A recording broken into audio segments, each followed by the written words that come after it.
Is she so fresh? So fresh. both kids are so sticking here. Yeah. Everybody asks if they're twins. No.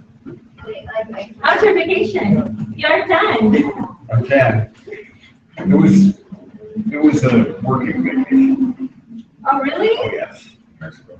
Oh, in Mexico, that's why I'm not Hey, there. what was that mojito and I had no mojitos. I had- grape paper? I had 6 Coronas Dang. and 2 gin and tonics the entire week. No, Oh my entire God. week. That's You need why to I'm take not vacation. Huh? You need to rethink vacation. I You need a had, vacation from your vacation. I think when I was children that I had to make sure it didn't drown themselves. No, my 13-year-old did do the parasailing thing, so that was pretty good. And then Yeah, Dad, that's pretty brave. and then Dad did it, and then Oh. Dad he didn't nail his landing quite like the kid did. Dad moves with a lot more velocity down than the kid does. Ooh, aren't you the one that have more practice with that in your military career? Not a lot, because I wasn't a paratrooper. She did, she's all like 100 pounds, and just nailed the Like landing. nothing. Mhm. Yeah, Daddy was moving a little bit too quickly, so I had to run my way through it. I would never do that. Well, welcome. Welcome back. Welcome back, everyone, from your long weekend. I'm sure you thoroughly enjoyed the fact. I will tell you, I got in a little bit of trouble because I didn't realize that. Well, you guys have kind of told me, but I just ignored it. That Extended Learning Division out here at Fort Lewis doesn't get the same campus holidays and spring breaks and all that kind of stuff that they get at Lacey, which is just. Well, we mentioned it. You did. We did, because we were like, are you sure? Yeah. Oh, and you're like, yeah, the school does, so we do it all. Are you sure? So, however, since I gave the take-home assignments, those all count, of course. So we're fine. You'll still get credit for the class. I won't get fired. But I didn't. I just feel like you guys should be able to benefit, just as if you were sitting down in the pastoral, peaceful world of the Lacey campus. If any of you have never been to the Lacey campus, I would recommend at some point you take the 20-minute drive down the highway, get off the highway, go wander yourself in there, come say hi, room 206, Old Main. But it's actually it's a very pretty, weird thing in the middle of Olympia, in the middle of Lacey. So 300 acres of grass and trees, a few buildings, basketball arena, and soccer field, and a bunch of monks. So you should feel welcome to go down anytime because it's your school. We should really all go there for sure.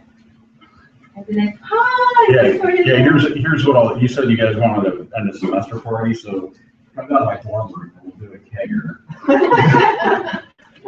and really just blow it out. This group, me and Father Peter, who also lives in the dorm. I got some private breweries going on down there. They actually do, the monks brew their own up on the hill. I've never been invited to get drunk with the monks, and I'm not quite sure how to read that necessarily, but I'm not feeling bad about it. But it's a dry campus, so that's unless there's like an officially sanctioned party, in which case it's definitely not dry.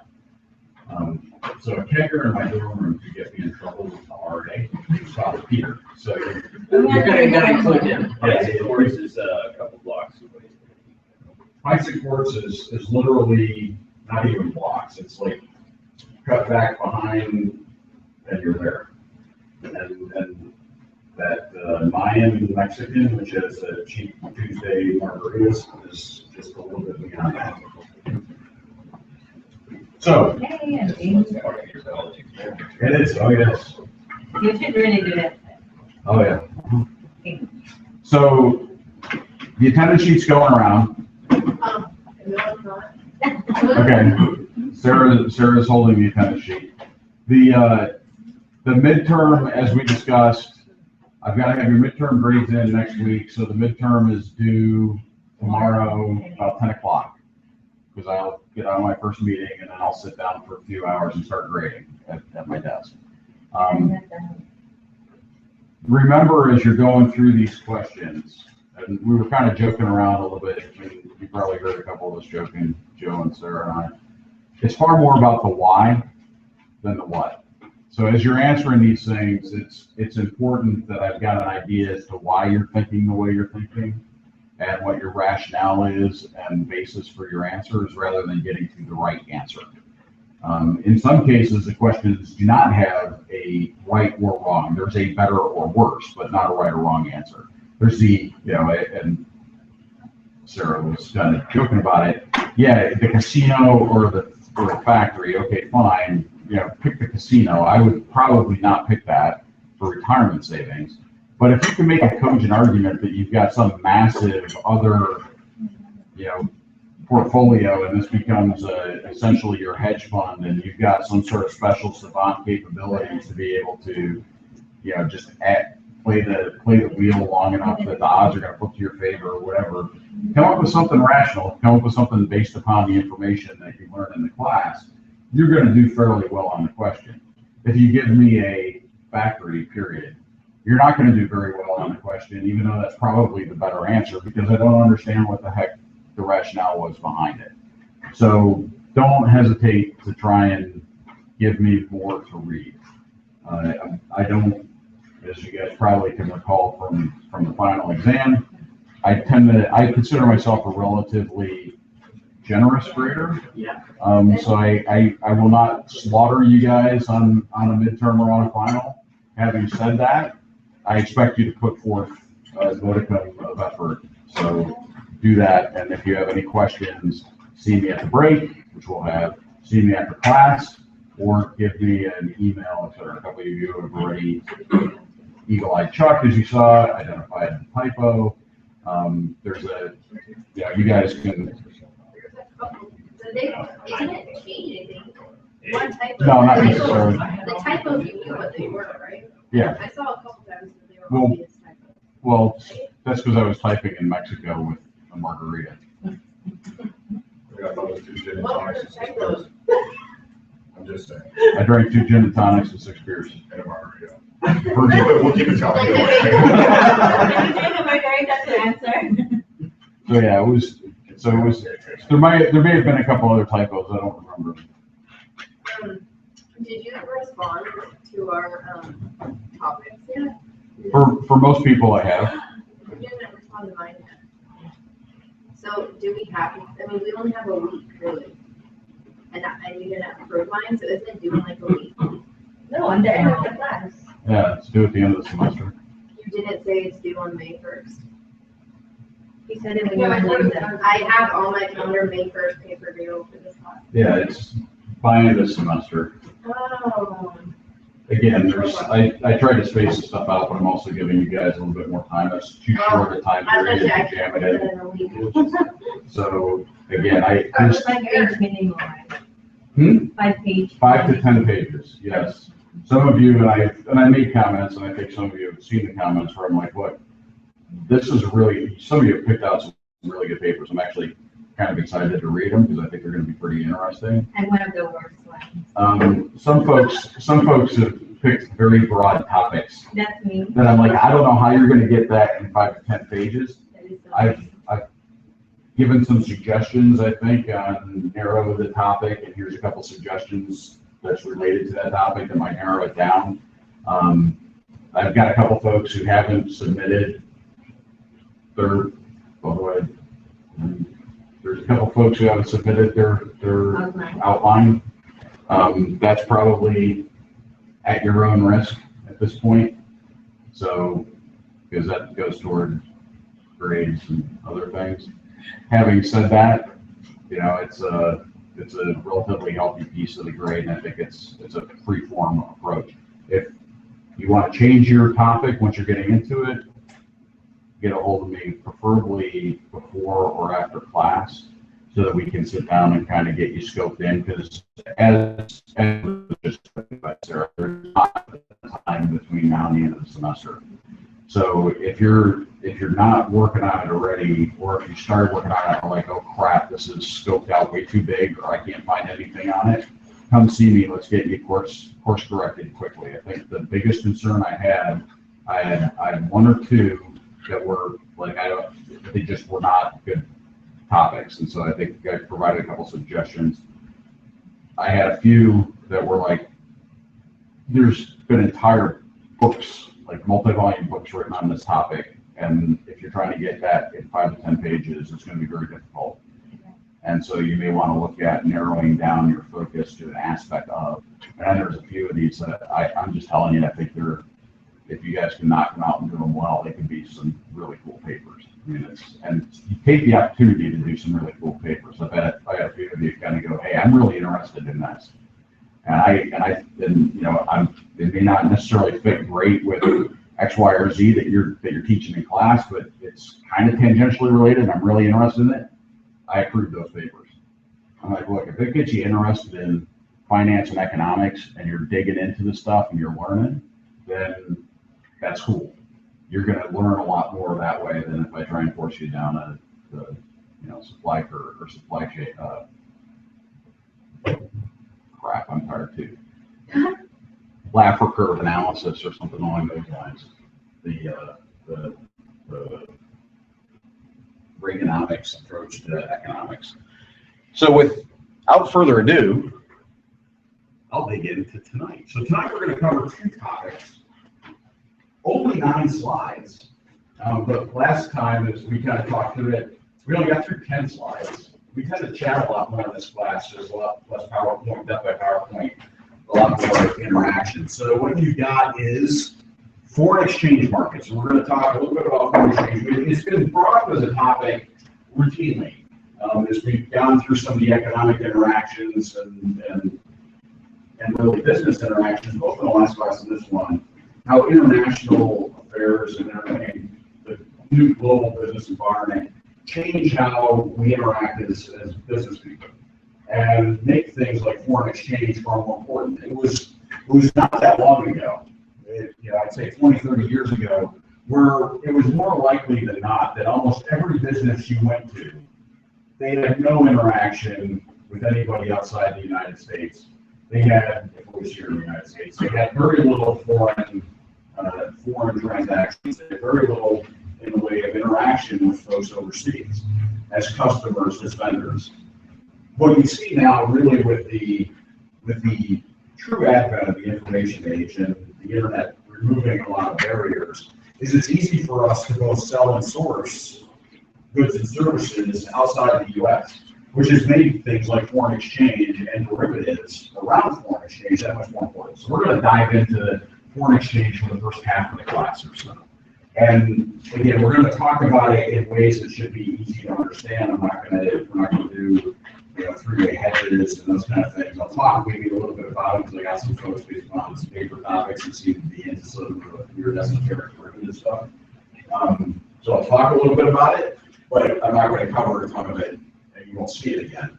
On the other side, after that, we're going to talk about some things which are a little bit meatier and a little bit more around ethics, which is asymmetric information, adverse selection, and really how to defend yourself against it and why people do it. So that's tonight's 2 primary topics. When you come out of tonight, your learning outcomes, which I didn't make a slide for, your learning outcomes should be, you understand really what the importance of the international foreign exchange markets are, how they could impact your business, and ways that you might be able to manage that risk more effectively.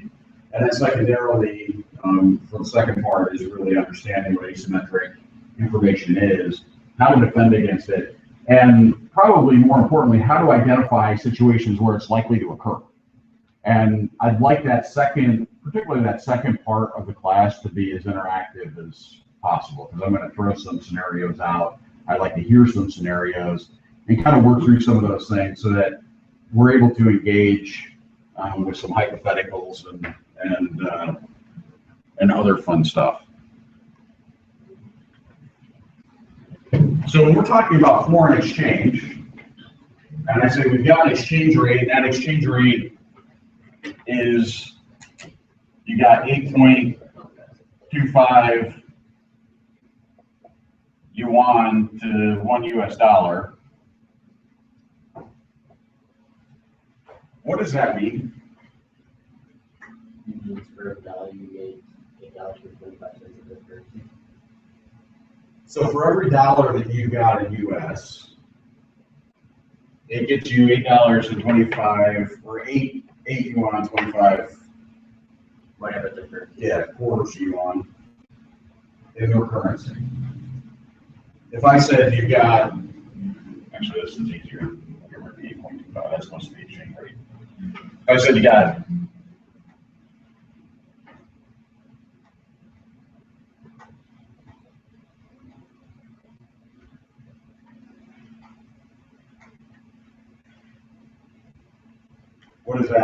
What is that telling you?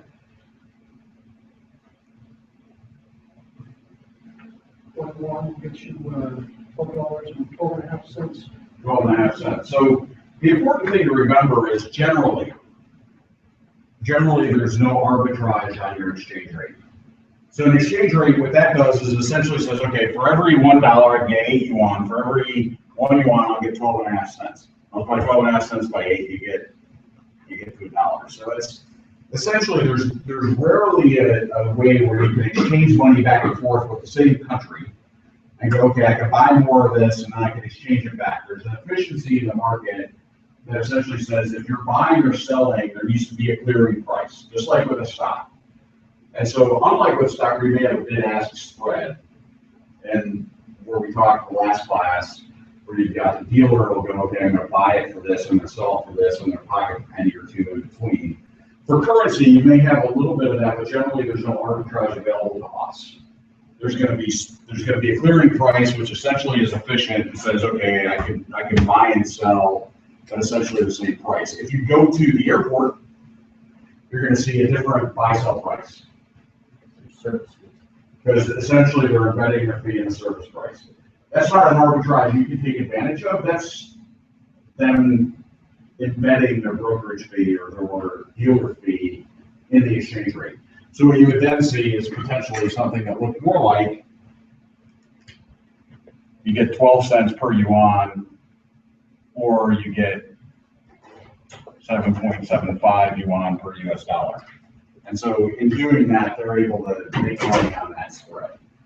And so again, what you've got if you're doing massive foreign exchange transactions, you're going to see something that looks more like 0.125 versus 8, and there's going to be no spread available to you. When you're actually exchanging money, especially when you're in areas that are touristy areas, you're not going to see that same efficiency. You're going to see a spread, like a bid-ask spread on stocks, and that's going to be the embedded service fee. Does that make sense before I kind of dig into? So that's what the exchange rate is. It allows you to equate one country's currency with another and come up with an equivalent value. But the currency market it's not a short-term market. It's more of a long-term investment. Like you're in it for the longer haul. Currency doesn't fluctuate. I'll challenge that. Currency market is generally a spot market. I mean, how many people do you know go, I'm going to go buy a bunch of Swiss francs and store them in my closet? Well, the fluctuation in price wouldn't tend to happen as fast as the stock price. I think if you want to do a second research paper for this, right?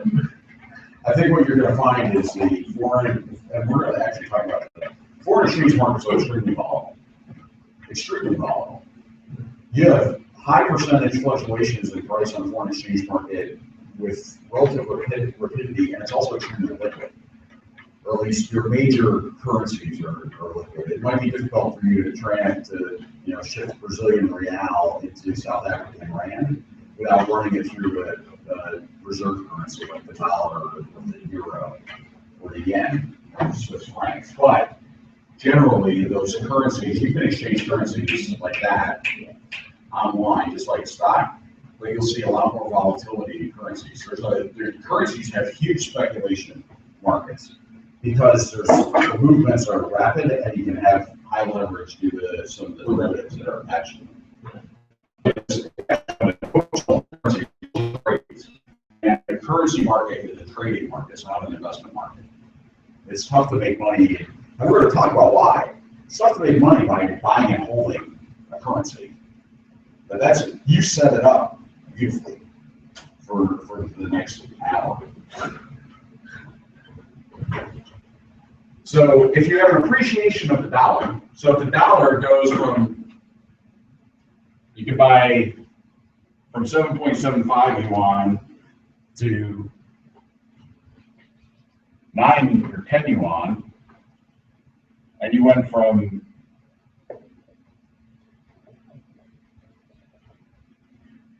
that's not appreciation. 10 yuan to the dollar. Yeah, okay. So the yuan only buys you 10 cents. The relative price of imports does what from China?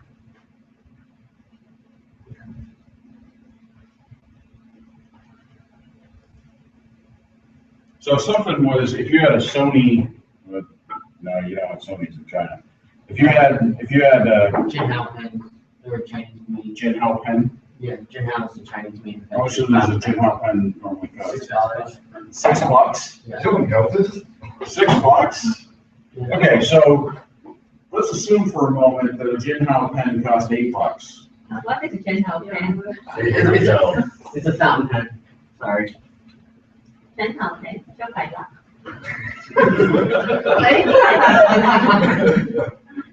Actually, that's the goal. What? I'm just counting. Okay, So so let's assume a Jinhao pen costs $8, and a yuan is worth one, and you get 8 yuan of the dollar right now. How many yuan does it take to buy a Jinhao pen? Say, 8 yuan per dollar. It's an $8 pen. so it's a, oh, okay. So it's take, 8 times 8, 64. there you go. So assume for a moment that Joe, Jinhao pen boy, has decided that he's going to import Jinhao pens from China because he wants to sell them on eBay. He wants to market his baby stuff. So I won't buy it. So he goes to Haibu, or he goes to Alibaba, or he goes to Jinhao Pen Company in Guangzhou, China, and says, okay, and they go 64 yuan delivered per pen. And he goes, cool, that's $8, I can do that. So Joe's in Fat City, now he is. Yeah, He's got stacks of Jinhao pens, and he paid 64 yuan. Now let's assume for a moment that a week goes by. Joe's sitting on all these Jinhao pens, 64 yuan pens, $8 a piece. The US dollar, president gets all excited, China. The US dollar appreciates relative to the yuan because it cuts some deal around North Korea. And so now you now get 10 yuan to the US dollar. In the short run, these are still 64 yuan, right? So how much in US dollars are they going to be? $6.40. So when the dollar appreciates, causes the price of imports to drop and the price of exports to rise. Because the same thing, if you were going, I got a big pen, a really fancy big pen that I sell for $8 or $10. If you were selling that into China here, it's going to cost them 80 yuan.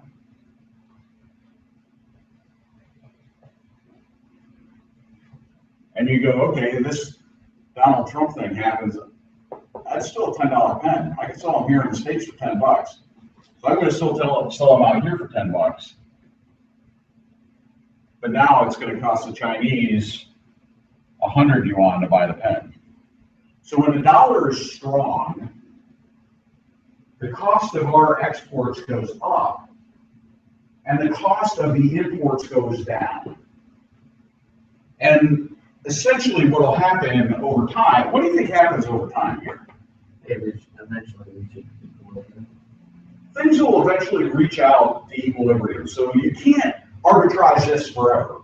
You can't keep going, okay, I'm going to keep buying You know, these things just keep getting cheaper and cheaper and cheaper. And so, you know, eventually the market is going to correct and go, these goods in China are significantly cheaper than these goods in the United States. And so there'll be an increased demand for yuan. And if you have a free floating exchange system, the market supply and demand will recorrect and you'll get back to an equilibrium point. In the short run, you can take advantage of some of these shifts in the currency markets. So appreciation of the dollar causes relative price of imports to rise and export, or to fall and exports to rise. So why do you think you listen to the president and he goes, we need to have a really strong dollar. We need to, our dollars, we need it to be strong. And we need, and look at this horrible trade deficit. We've made horrible deals with China and Mexico, and we need to have a strong dollar, and we need to redo these deals. Why do you think a politician generally goes, strong dollar? We need a strong dollar.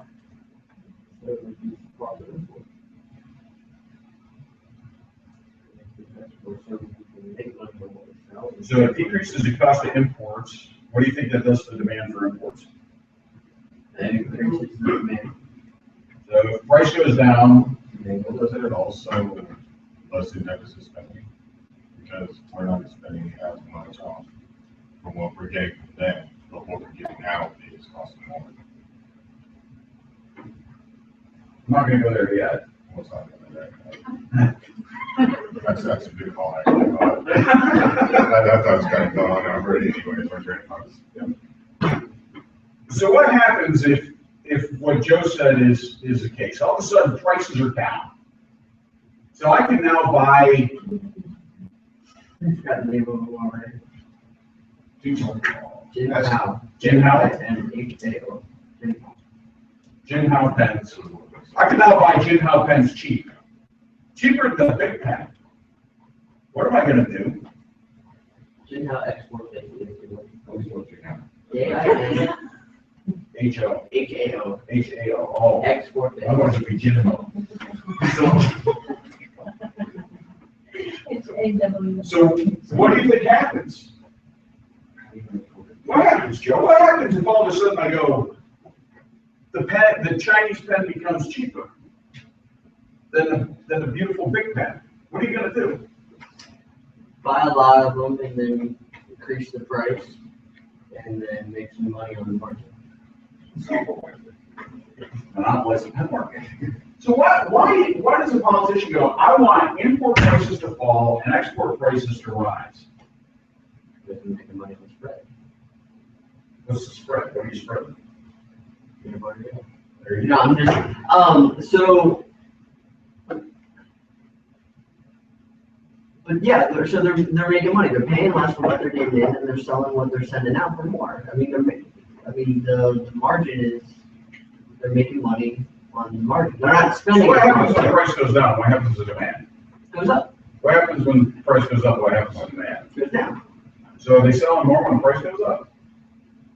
Other countries don't have that capital to pay for something more expensive. So Yeah. it's gonna hurt our companies trying to sell our products overseas. Here's the weird thing about politicians. And I can say it because I've been one. They like to say things that sound really cool and don't make any sense. And so a strong dollar, here's what happens when you get a strong dollar. Price of imports goes down. Now let's assume for a moment we've got a closed economy and you got big pens and Jin Hao pens. When a price goes down for the Jin Hao pen, you're going to substitute Jin Hao pens for big pens because the price is lower. Well, what's that going to do? One, it's going to then begin to raise eventually everything will come back to equilibrium, like you'll have a shift. It's going to raise demand for Jin Hao pens, reduce demand for big pens. Well, reduce demand for big pens, which are produced here in the United States, does what? Yeah, it essentially causes manufacturing to go down. causes job loss, causes all sorts of bad horribles. And if you're sitting in China, so you're on the other side of this trade, and the yuan, so you go the other direction, you go to yuan, and the yuan strengthens relative to the dollar, so now the Jinhao Pen's prices, the big prices have comparatively fallen. What are you going to do? If the Chinese will let you. Yeah, because they know I have an open economy, but you're going to go out, I'm not going to buy these locally made Jinhao pens. I'm buying Vicks, man, because I can get the same darn pen for cheaper because the import price is cheaper. Now, in country, nothing changed. Cost of production didn't change. None of that changed. But the currency, because it's a global market and you got substitute goods, you're going to start substituting the imported good for the domestic good.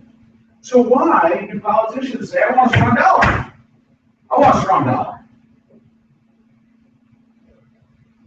So we have a better. Does it give you a better economy? No. I mean, we just got to talk through, does it? Yeah, it's Chuck. Chuck kind of said, America. America. We're strong, gosh darn it. We want strong dollars. You know, if it's me, I want a weak dollar because we can export all sorts of stuff. I want a weak dollar because more value than it. Yes. Well, I feel. let's say you deal with it because you've got family there. When the dollar's strong, you can buy a lot in the Philippines with a strong dollar. It's like right now 1 to 50 plus, but that's a lot. So you go there, you're feeling pretty good. Oh, and right now we go there like we're basically millionaires. You know, like because of the currency. Like the value of the house here is 213,000. That's already like what 10 million pieces. It's like oh my god, a mansion, one house.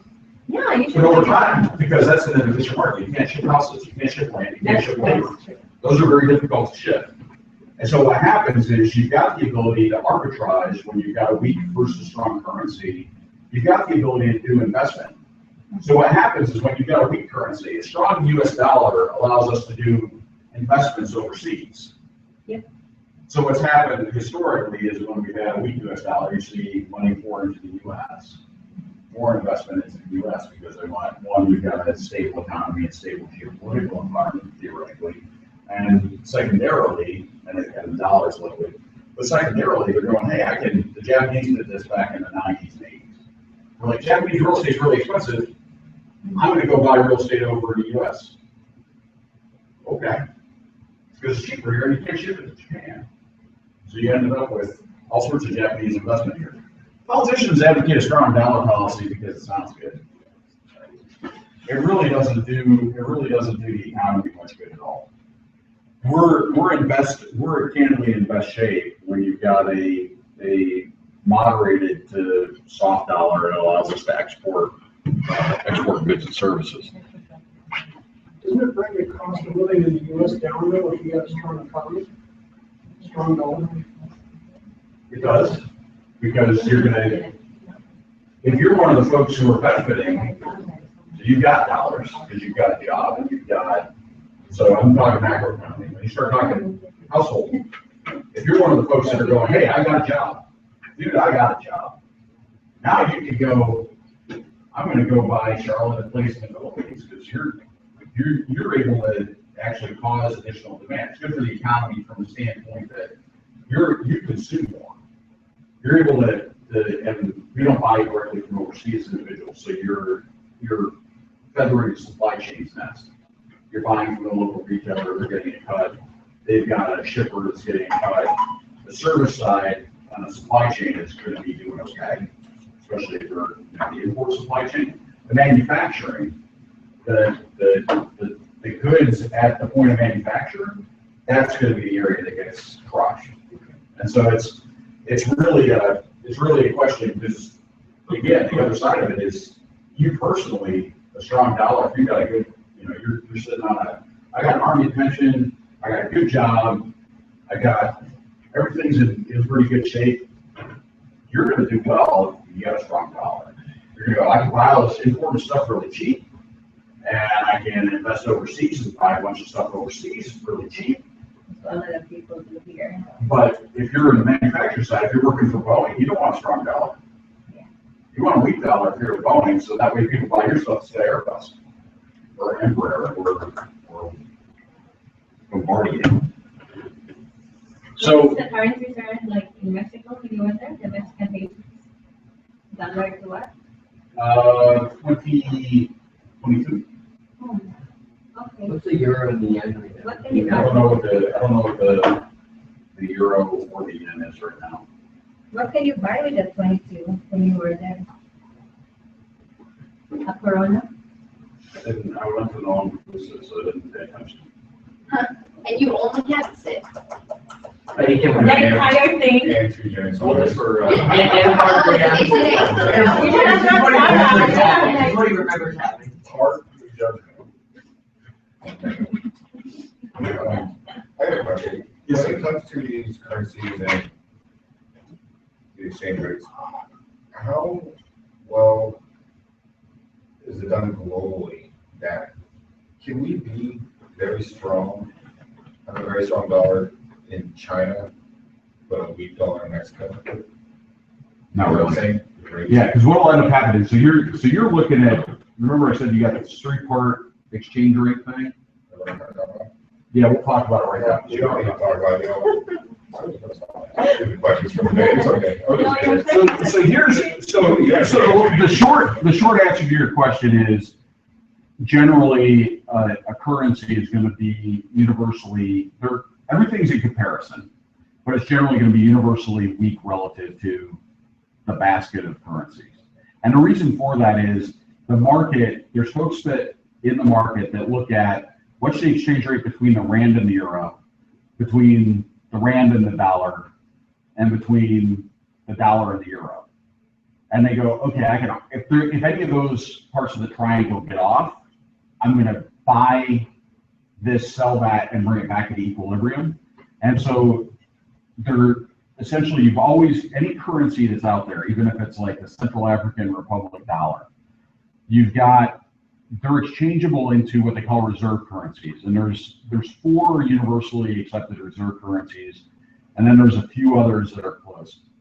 US dollar is the generally accepted reserve currency. You can generally exchange anything into or out of the US dollar. The other ones are the Swiss franc, the euro, the yen, and then your ones that are kind of on the cusp, what used to be reserve currency, which is the British pound sterling, the French franc, which went away with the euro, and then the Japanese, I think I mentioned the yen, the Japanese yen, the Chinese yuan are your general reserve currencies. So what happens is you can exchange almost every currency into any one of those. Those have massive exchanges between them, which stay extreme. There's a lot of liquidity, and they stay extremely well analyzed. And so what folks do if they want to pick up money is they go, I'm going to look at the Brazilian real against the euro, the Brazilian real against the dollar, and then I've got a peg on the euro dollar spread. And then if either one of those gets out of sync, I'm going to buy in this market and sell in that market. So essentially, I'm going to convert euros to dollars, or I'm going to convert reals to dollars, and then I'm going to convert reals, or I'm going to convert euros to reals, and I'm going to cover my real buy, and then I'm going to convert the euro to the dollar and get dollars and make money on the spread. But you gotta have. We're looking at like. So no, one can't be strong here. Not sustainable. Yeah, not sustainable. But you gotta have money to make money, because you have to pull the trigger. Quit on business. Oh yeah, it's all computerized trades. Now, this is probably useless information, but I'll say it anyway. So, in my younger days there, late 80s in Germany, Deutsche Mark, we all wanted our party money, right? Right before, or right at payday, we tracked this probably for about a year. And I think it was about 8 out of 12 months. Right on payday, the exchange rate moved away from your favor, right? So it was a less than favorable exchange rate. 2/3 of the time, I don't know if there was rhyme or reason to that. You do know. We all thought, yeah, the Germans, they want us to pay more to get their business. So think about it, Chuck, in terms of pure economy. pure economics. What happens on payday? Yeah, what happens to demand for marks? Demand goes up. Supply doesn't change, so price goes up. Then you get a couple days later, and all these marks, you got all these dollars that are sitting around that have been, the marks got converted to, or the dollars got converted to marks. And now you've got all these Germans, they're like, okay, I want to convert back. Well, okay, now the demand goes down, price goes back down, and then they make money on that spread. They pick it up on that. But you can argue it's not, some grand German conspiracy to move the entire market. The argument is you have 1 million U.S. service members that are trying to convert all within a 24-hour period. The demand for marks goes up. And so all of a sudden now the price goes up just a couple cents or a couple marks, and then it'll drop back down once that demand surge flows through the market.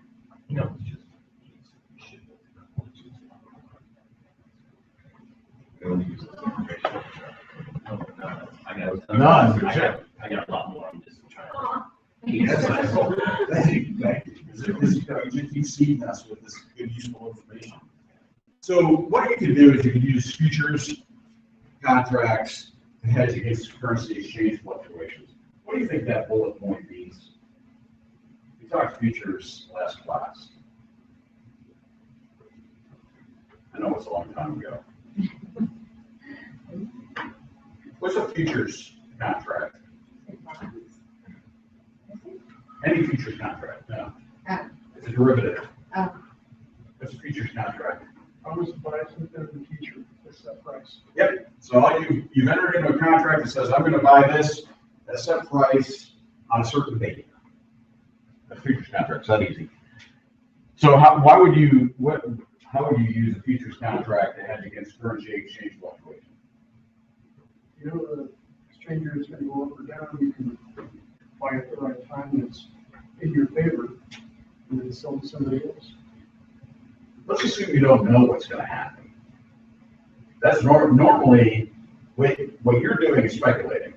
So you think it's going to go up or down. You're going to enter into a futures contract and try and lock that in for that. Assume for a moment that you're Joe and you got your Jing Mao pens. Jin Mao pens. Jin Mao pens. Yeah, there you go. You got Jin Mao pens. And you know that you've got a contract that you're going to buy 100 of these pens every month. And you're going to be paying 64 yuan per pen for the next year.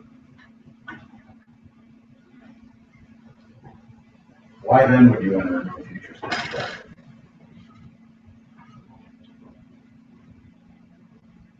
You think their costs are going to go down? Anybody. If you're locked into a contract, you got to pay 64 yuan for the next year for these pens. Why would you ever enter into a futures contract? Why would you enter into a futures contract on yuan? Yeah, essentially what you're doing is you're going, hey, look, I don't know whether it's going to go up or down. What I know is I can sell these things if I'm buying them for $8. What I know is I can sell these things for $10. So and I locked into this contract, we're going to buy these things for the next year. If the price goes up, I'm hosed. If the exchange rate goes up or down, if the exchange rate, if the yen or yuan appreciates, I'm hosed. If yuan depreciates, I'm going to make money. But right now, I can lock in $2 a pen profit by entering into a futures contract and go, I'm going to lock down, I'm going to buy 64 yuan or I'm going to buy 8 yuan for every dollar, bang, bang, bang, bang, bang, bang, bang, for the next 12 months. And so what a lot of companies will do, the Boeings of the world, if you think about a Boeing 787, the Dreamliner, they bring in the parts for that from all over the world and assemble it here in Washington or South Carolina. They bring in the parts from all over the world. Those contracts may be denominated in US dollars, in which case the folks on the other side are going, if the dollar goes up, I could be in really good shape because I'm getting paid in dollars. If the dollars goes down, I'm screwed because I've locked into a contract with Boeing that supplies things at certain price in dollars. I got to convert that money back into my local currency, convert it into euro. And so I don't want to deal with that up and down. So I know I've got to deliver $1 million worth of parts this month, $1 million worth of parts this month, $1 million worth of parts this month. So I'm going to lock in, I'm going to enter into a futures contract with somebody else, and we go, okay, we agree that on that date, I'm going to take that $1 million, I'm converting it into the 900,000 euro. And I'm going to do that for each of the next 3 or 4 months, so that way my profits or my margins are locked in. Boeing could be doing the same thing on the other side. If they've got to pay for things in yen or in yuan, they may be going, okay, I don't want to be subject to that fluctuation because I've sold this airliner that I haven't built yet to Emirates. And so they're going to be paying me in, I don't know what the heck Emirates, what the UAE would pay in, but they're going to be paying me in currency from the UAE. And so now I need to convert that into dollars. So I need to have this much. It's dirham. Is it? It's what? Dirham? No? I don't know, you're looking it up. I'm not. That sounds good to me. Yeah, it sounds good. Drachmas. So we've got that spread. I want to preserve my profit. So I'm going to lock in a futures contract for when I deliver that plane, so that I know what the exchange rate is going to be then. So now I can convert that to dollars. Now I can take each of my suppliers, whether I'm paying them in euro or in yuan or in yen or in Australian dollars, I can lock those in as well. So now I've taken the exchange rate risk out of it, and I'm able to denominate everything in the equivalent of dollars. And now I'm able to not expose that trade or that transaction to currency exchange rate risk. Does that make sense? So there's tools. The bottom line, when you're walking out of here and you're thinking about this class wistfully 5 years from now, and you're working at whatever job you're at, and someone's coming in and going, oh my God, they're freaking out because we got to do X, Y, or Z. Remember this: derivatives can be used to pretty much hedge any risk that's out there. We talked last class about default risk. We've talked about, so we looked at credit default swaps. We've talked about things like stock options. You've got futures on currency. There's things, almost always things you can do in the market, the stock market, or in the financial markets, to be able to hedge your risk. It's going to cost you a little bit to do it, but you're going to take a lot of the volatility out. In the market, if you recall back from the first class, when you have beta, you're not getting compensated for any of the risk that you can't diversify away. And so you don't really get compensated for exchange rate risk because you can get rid of exchange rate risk using derivatives. The one that we just talked about is like the future contract reminded me of the idea of the mortgage when you lock in your rate. I was just saying the same Yeah, thing. like for the 30-year loan, like let's lock in because we want to prevent ourselves from what if it goes high, right? It's going to go down too. No, it's the same. That's why you don't want it to go down. It's like, oh, I'll give it a If shot. it goes down, But there's cost to do that, right? You got to pay closing Yeah. costs and points and those kind of things. So what happens is on a futures contract, you can enter into a reversal on that futures contract. So you can go, okay, I've got a futures contract where I promised to buy 1 million drachma on this date. You can then enter into another futures contract where you promise to sell 1 million drachma on that date.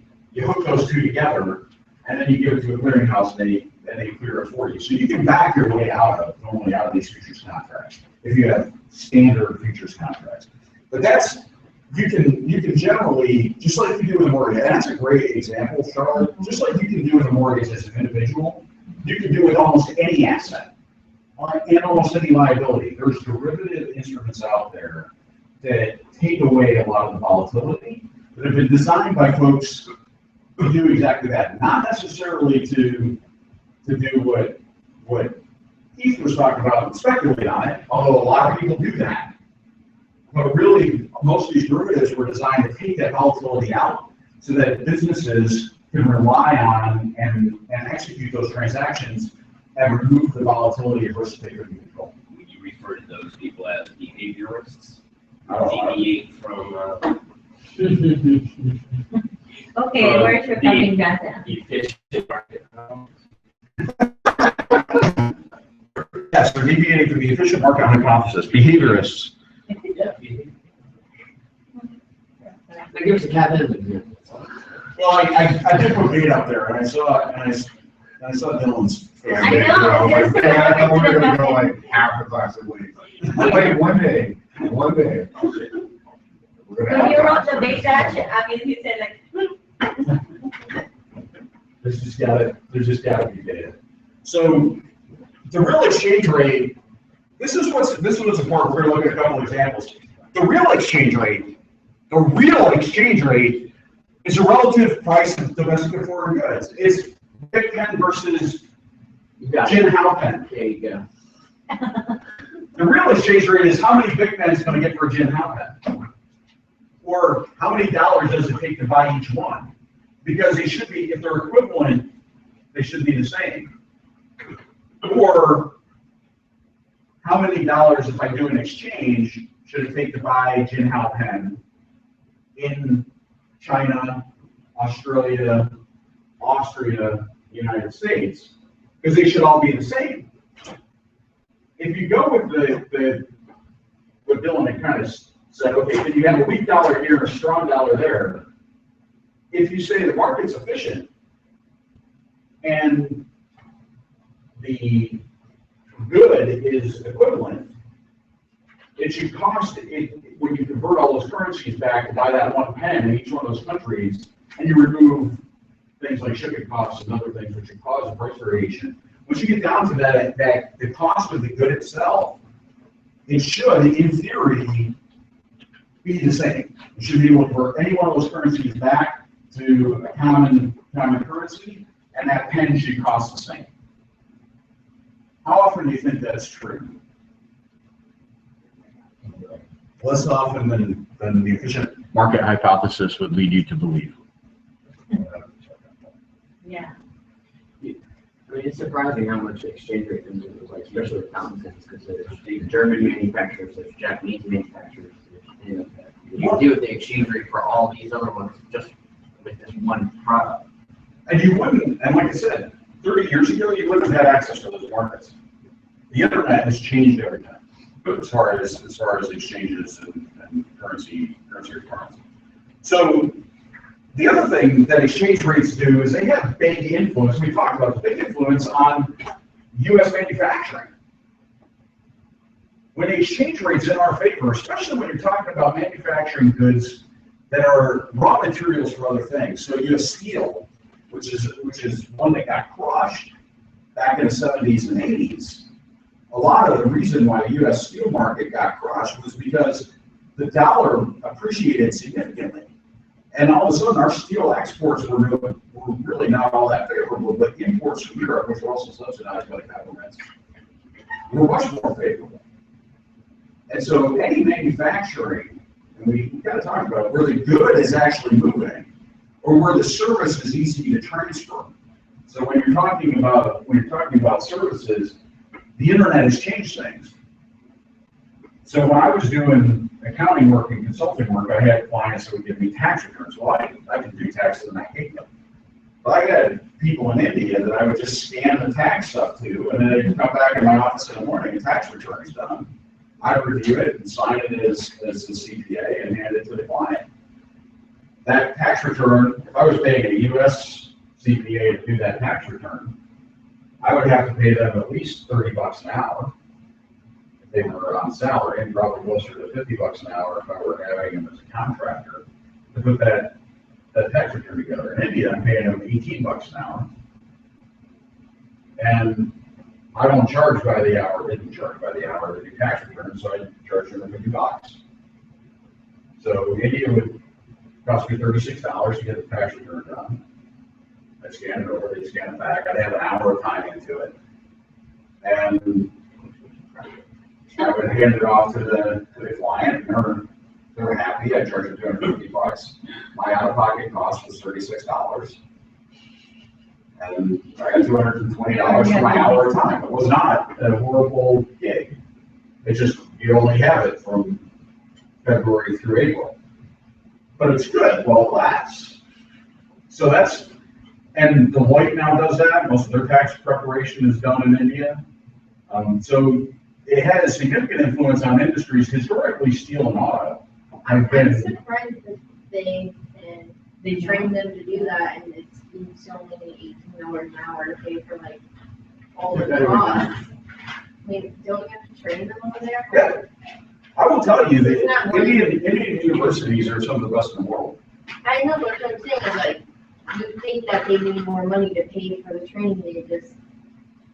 $18 an hour over there. Again, it's $18 an hour over there is the equivalent. When you look at the, and we're going to kind of talk Maybe about this check how here in a much minute. the rupee. Yes, the rupee. When their school must not be expensive. Everything's cheaper. Yeah. And that's one of the reasons why everything is now becoming cheaper. India, Oh, wow. and that's, if you're, What is it? It's $1 to 64.65, higher than the Philippines. No, so they're well, you like, can't really look at it that way. Yeah, It's not I know, good. I'm just like, But yeah, it's so, not what? so I'm gonna multiply that for $18. Wait, why do you say you can't, what? well, because she goes, well, it's different than the Philippine peso. I'm like, Yeah, yeah, I know. you have to then look at the exchange rate between the peso and the rupee to actually see what the, and then see what the triangular thing looks like, see if there's Oh. an efficiency in the market. Oh. You don't need to do that for this class. Oh. That's just, you like, Bill and Bill like all that secure finance. It was already 1,170 to them. So really, so 22, because you get about $2 in. They're getting $2,200. $2,200 rupees. So what happens though is, historically it was goods. You'd make the stuff here, you'd load it up on a boat, you'd send it off. And so when the dollar was strong in the 70s, you had Japanese imports come in because they were cheaper relatively, because the yen was weaker. You had Japanese steel come in, you had European steel come in because the dollar was strong. As that shifted, all of a sudden now Japanese cars start costing more and more and more and more. German cars start costing more and more and more and more. It used to be this, you used to be able to, and Chuck probably remembers because he was over in Germany at the time, there was a big advantage, like you buy your car in Germany. You pay Deutschmarks and you buy your car in Germany and you go pick it up in Germany and ship it here, it's cheaper. It's even cheaper when you had to add like the $4,000 to $5,000 to get American specs. Oh, yeah. You know, the Euro specs were different than The US emission. specs, and you had your. Yeah, the emissions, the bumpers, the headlights. So now this is with the information age, that's transmuted over to schools.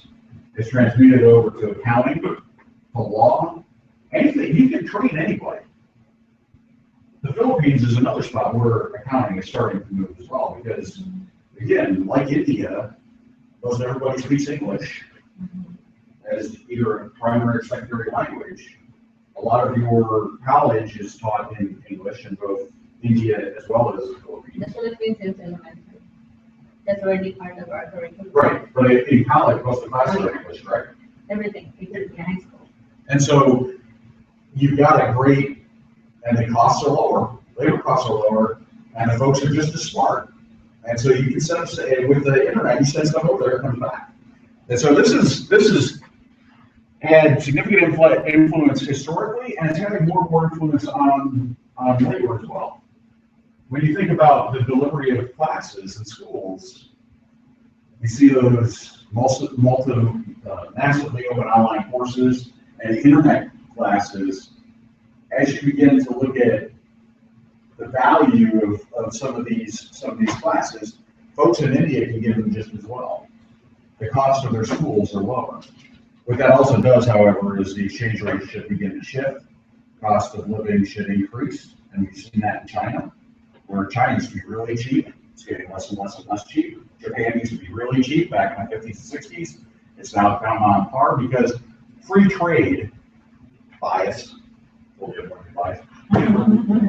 Free trade, true point. Free trade is good for the global economy. It may not necessarily be good for the microeconomy you're looking at. So it may not be great for the US, because all of a sudden you're going to have all this stuff leave the US, and the US is going to have to scramble, and it's going to, you know, all these blue collar jobs are going to go away, and it's got to recreate itself. But what's happened is where those blue collar jobs went to, they were areas that have been, in some cases, in abject poverty, are now seeing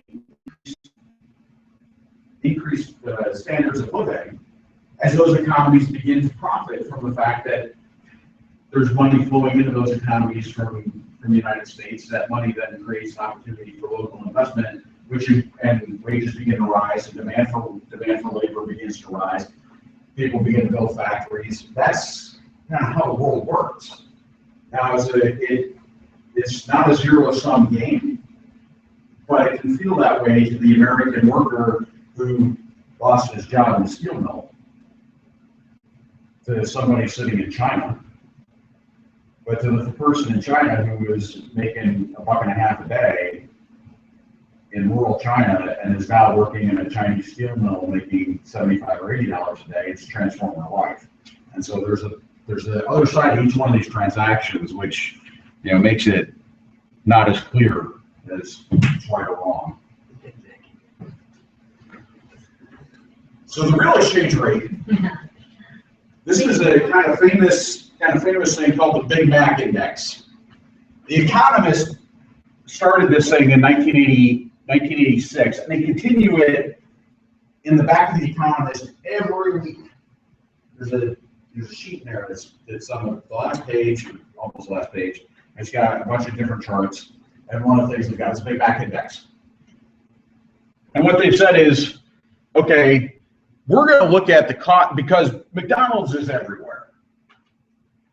We're going to look at and we should be able to convert Big Macs into Big Macs. So a Big Mac in China should cost the same as a Big Mac in London. It should cost the same as a Big Mac in the US. Now, the theory behind this is that it provides purchasing power parity, which is a Big Mac is a Big Mac is a Big Mac. McDonald's says a Big Mac looks like this, has these ingredients, and so those ingredients should be in purchasing power parity, and therefore we should be able to buy a Big Mac for the same price anywhere in the world.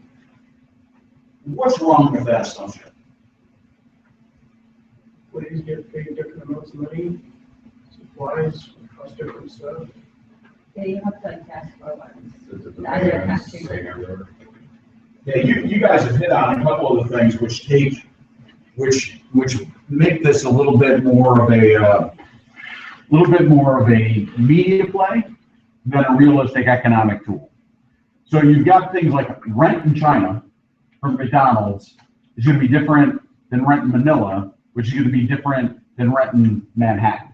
Yeah, you said the market will adjust. That's why they have that little disclaimer at the end that it's like different in Alaska and Hawaii. Correct, because in some places in Alaska, either of those have got to be trucked out or shipped out. You've got difference in labor, you've got difference in inputs, you've got difference in regulation, you've got difference in taxation, you've got difference in, and I include this, you can include this in regulation or not, but you've got differences in minimum wages and market wages. You've got so many inputs that the Big Mac Index, while it sounds really cool, and it's got a lot of, it's got kind of an interesting gut feel factor, like this looks way off. There's so many inputs in it that it can't be taken as gospel. Some folks, when you're watching the news or when you're listening to media stuff, you'll hear people talk about this because it's famous, and they'll go, "Oh my God, you know, you look at this horrible thing. You can get a Big Mac it's $4.07 in the U.S. compared to $2.27 in China." So that means the burger is 44% cheaper in China. So the yuan is 44% undervalued against the dollar. The dang Chinese are weakening the yuan to drive up their exports and reduce the amount of imports and juice their economy and stick it to the U.S. And I'm going to go over there and I'm going to negotiate a new deal.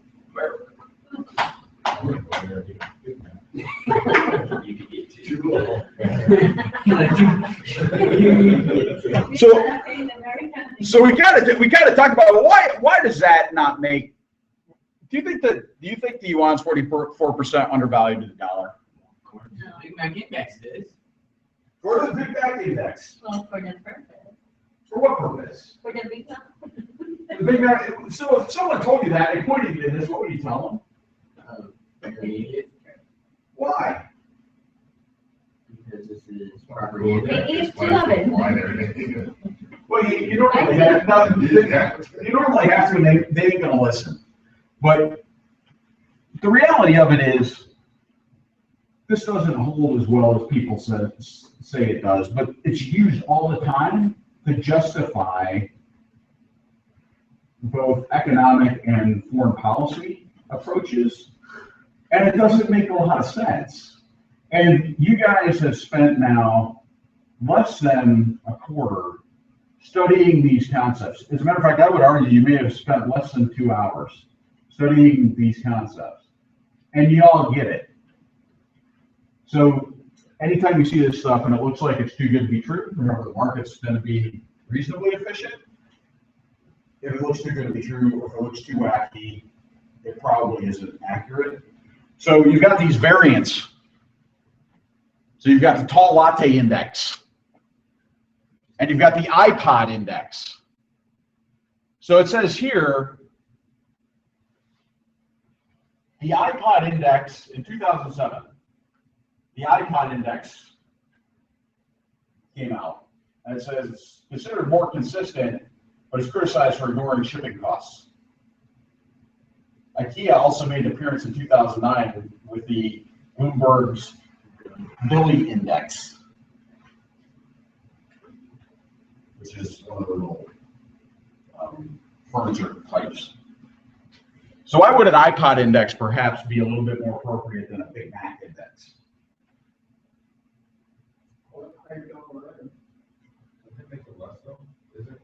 Because there's more people that use iPods in.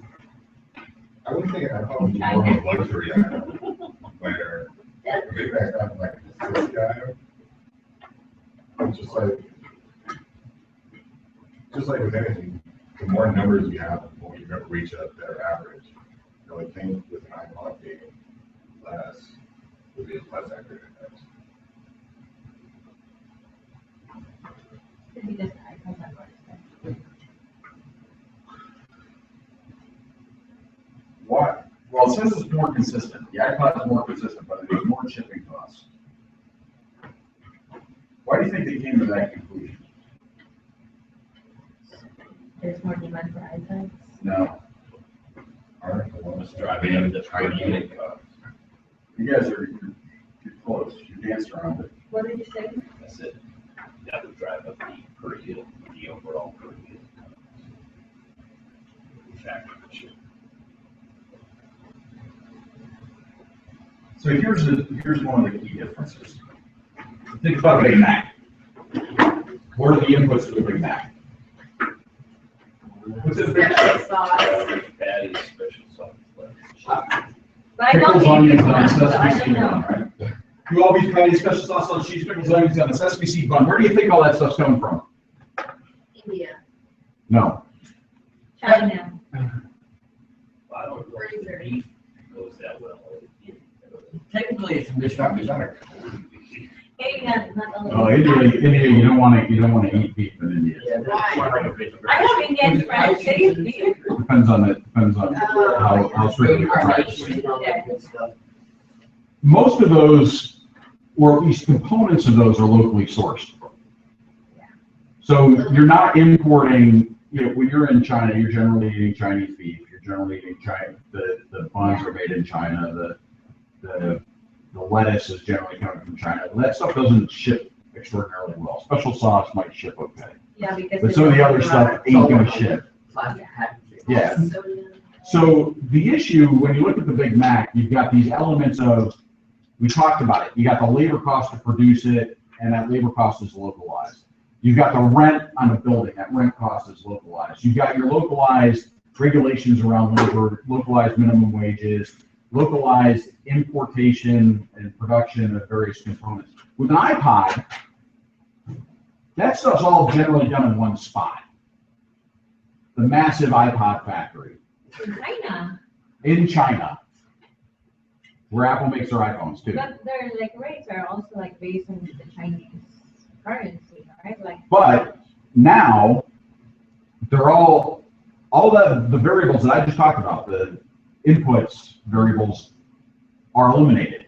They're not variable anymore. They're all consistent. Anywhere in the world you buy an iPod, it was assembled in Guangzhou, China, and it's got the same labors, the same regulations, the same rent, the same, all that has been normalized. All these other locations, the input prices were consistent. You took a lot of that local variability out. So now you have this iPod index, you go, okay, they were all made in Guangzhou, China. Now as I look at it, the price in New York, I should be able to do this and do the price in New York and the price in this because I took all those variables out of it. Do you think it holds? No wonder why, because when you go to the Philippines, it's the same.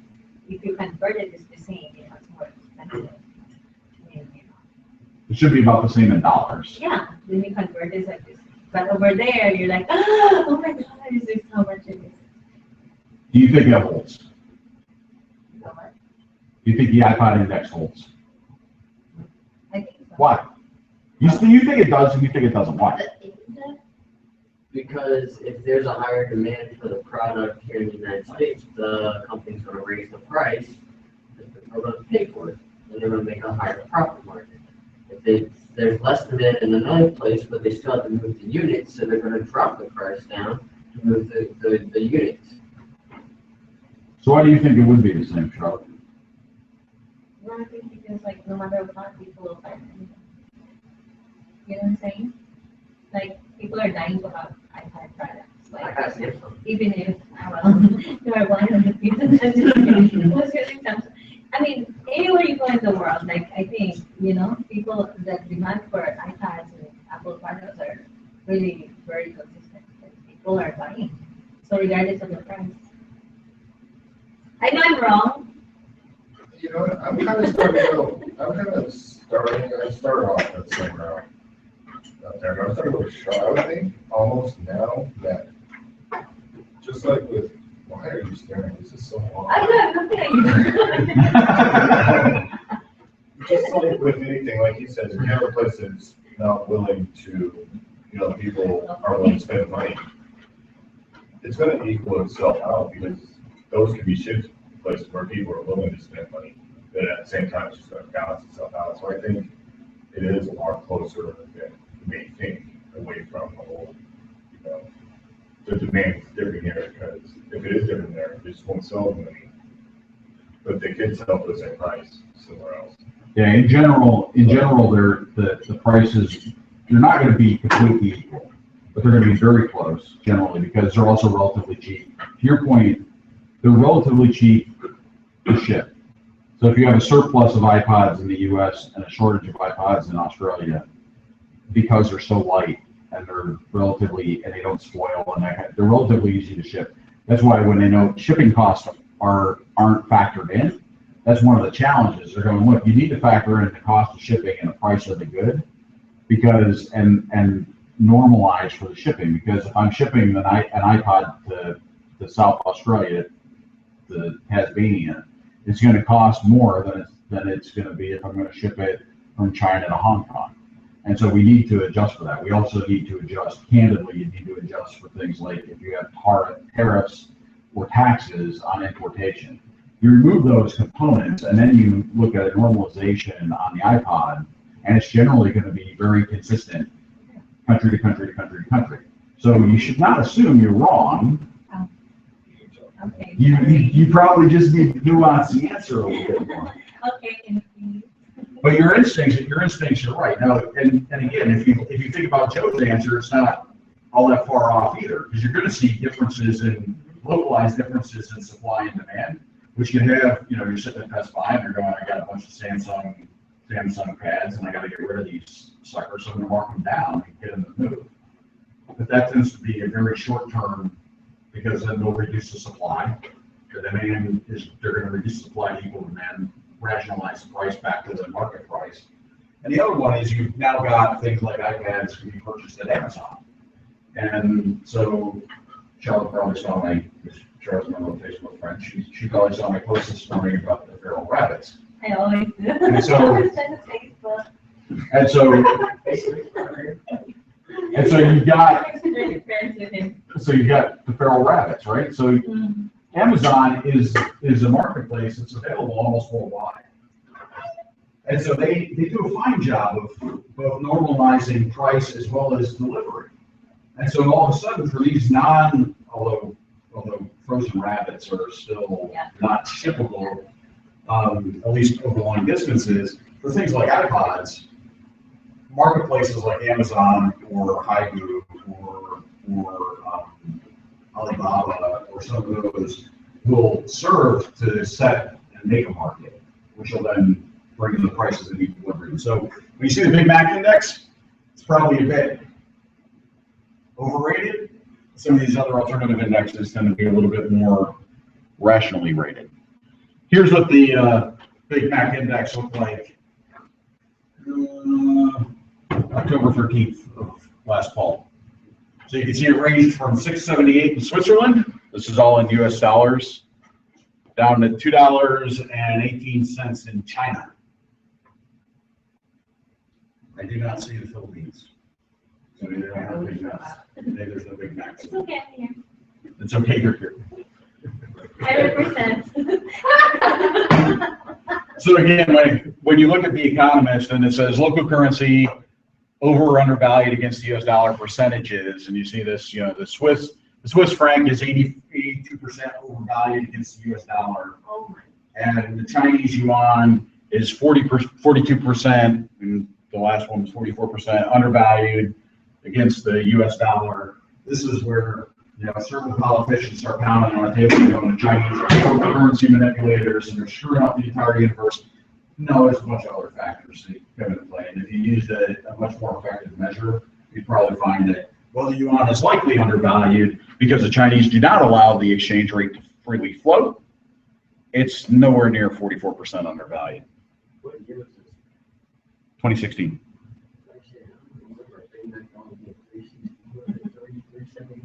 Well, that's because you're here in Washington State. Where Washington State has had a higher than federal minimum wage since 1996.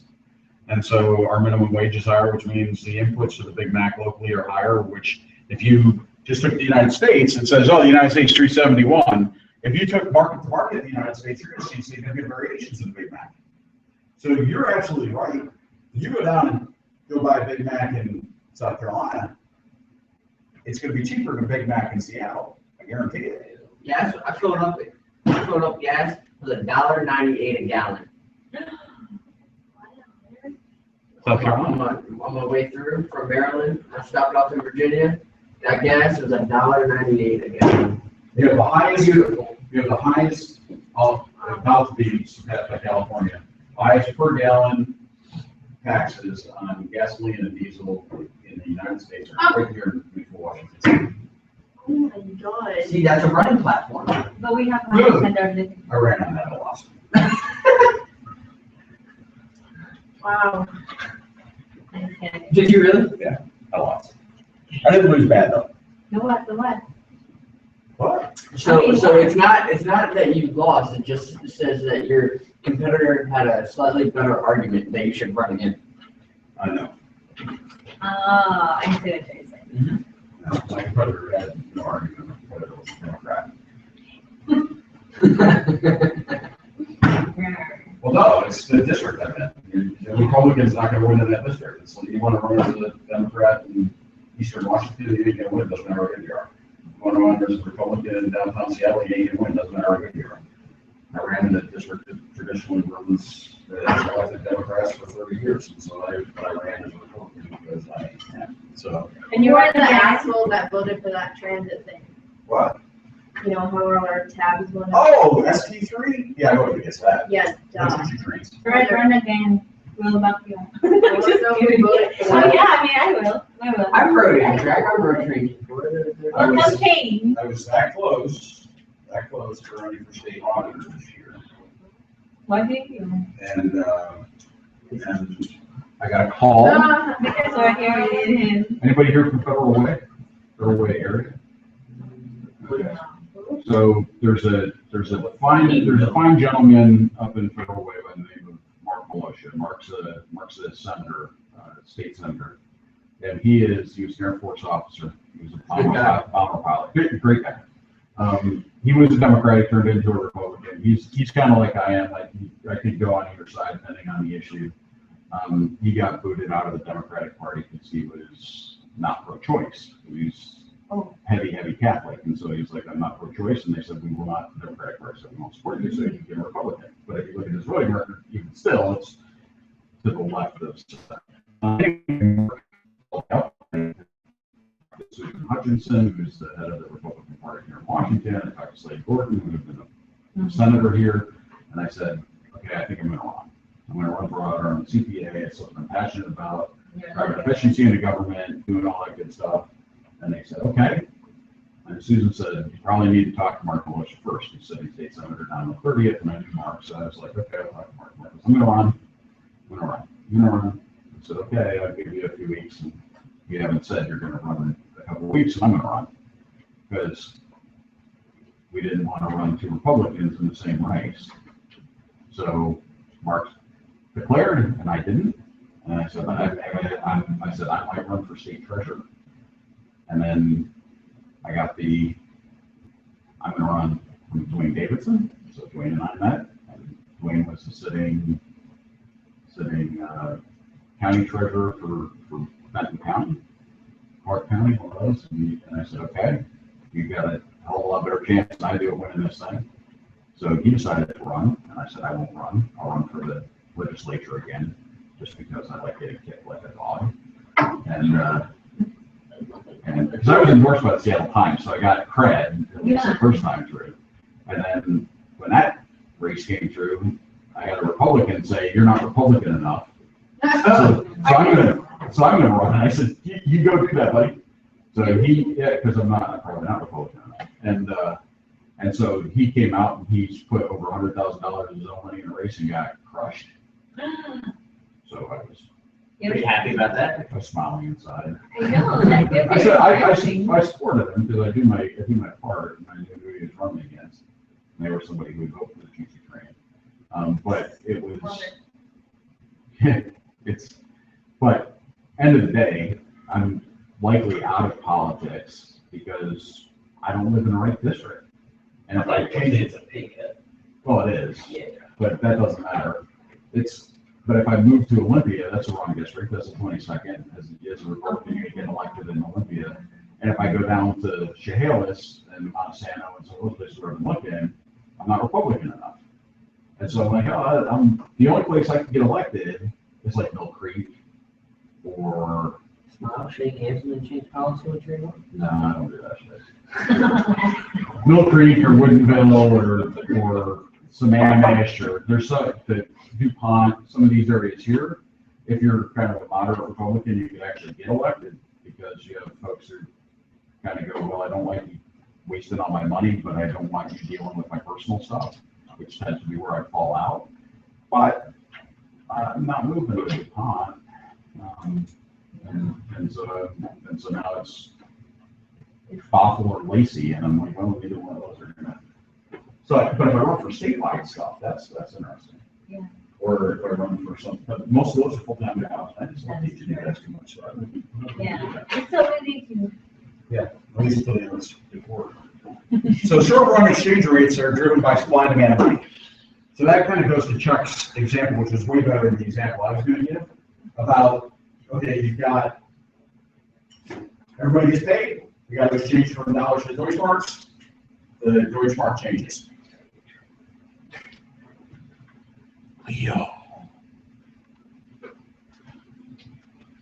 So purchasing power parity, the theory is that purchasing power parity eventually takes over, equalizes over time. So essentially, as the markets have become more efficient, as information flow has become faster and more efficient, as transaction costs are reduced because of the internet, the information age, and lower cost of shipping, purchasing power parity begins to equalize over time. You're not going to be able to take advantage of things like Big Macs are cheaper here than there. The transaction between transaction costs and purchasing power parity, that's going to go away. there's an equilibrium point where net imports equal net capital inflows, or net exports equal net capital outflows. So essentially, you've got money going out in US dollars. That money has to come back in at some point, because otherwise someone's just going to be sitting on a pile of US dollars. And so at some point, they need to reinvest that money. And so you've got an equilibrium point essentially where you're exporting and dollars are coming in, and whatever currency you're getting in, that's now going to go out as capital outflows and investments in that company, or in that company in that country, or vice versa.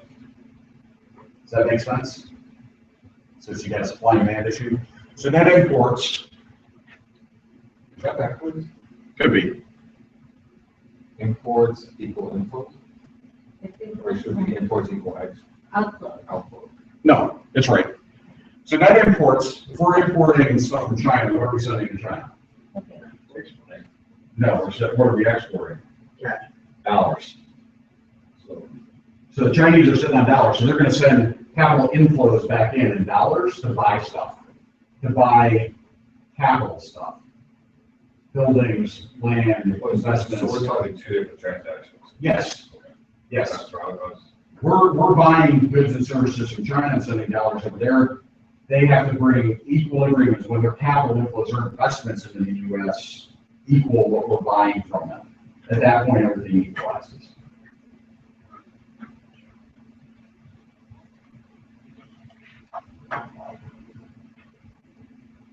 And a rise in capital outflows reduces the exchange rate. Why?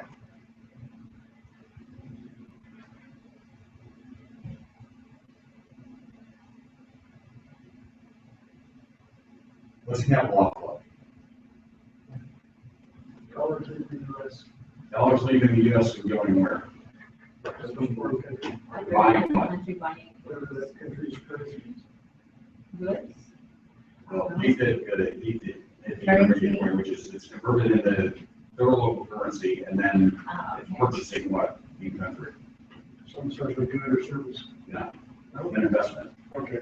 So it's goods or services would then be an import. This is you're sending the money back and keeping it there. Wouldn't it raise the So you're like exchange rate raising because you're reducing the supply that's over there?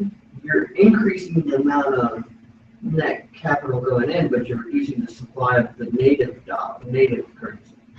So wouldn't the exchange rate? So if you're reducing the supply of a native currency, what happens to the value of that native currency? It increases, And what happens to the value of the dollar? decreases. Ah, there it is. You're bad. Good question. Hold on, I'm still not getting it. I'm so sorry. You guys. So here's what happens. You have money is flowing out of the U.S. Let's use an example, out of the U.S. to Britain. So Okay. you're Invest. to invest. So it's going back over there and it's going to stay over there invested in Buckingham Palace. For Kate. And so it reduces the exchange rate. Why? Oh, yeah. That's a weird reaction. Let's side track. Okay. Not that exciting. If it's CGD regard. That Buckingham Palace. Yeah. It's probably the horse one or something on the horses. There's like horses, barn horses or whatever. Uh-huh. It wasn't that exciting. Okay. So what happens is it reduces the exchange rate because you essentially take your dollars, you change it back into British pounds. You buy Buckingham Palace. And so you've got demand for British pounds goes up. The value of the dollar goes down. Okay, I think I get it. I guess, it just doesn't sink in because like, for that purpose, you know, like, how is it? You know, but I get it. I just couldn't express it, I think. Okay. You probably will not have to express it again. Okay. But I'll be thinking about it.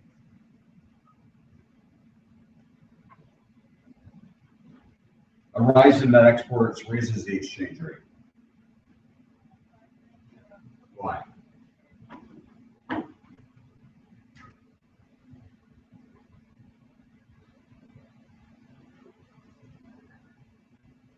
why would exports raise the exchange rate?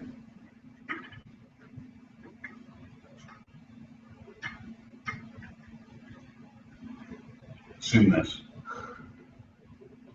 Demand. Yeah. They're demanding dollars. They're going, hey, I gotta have dollars to buy the exports. The other countries, so they're going, I need dollars, supply of dollars is stable. Demand goes up, price goes up. What does that do to the value of the value? What is that going to do over time to the value of those exports?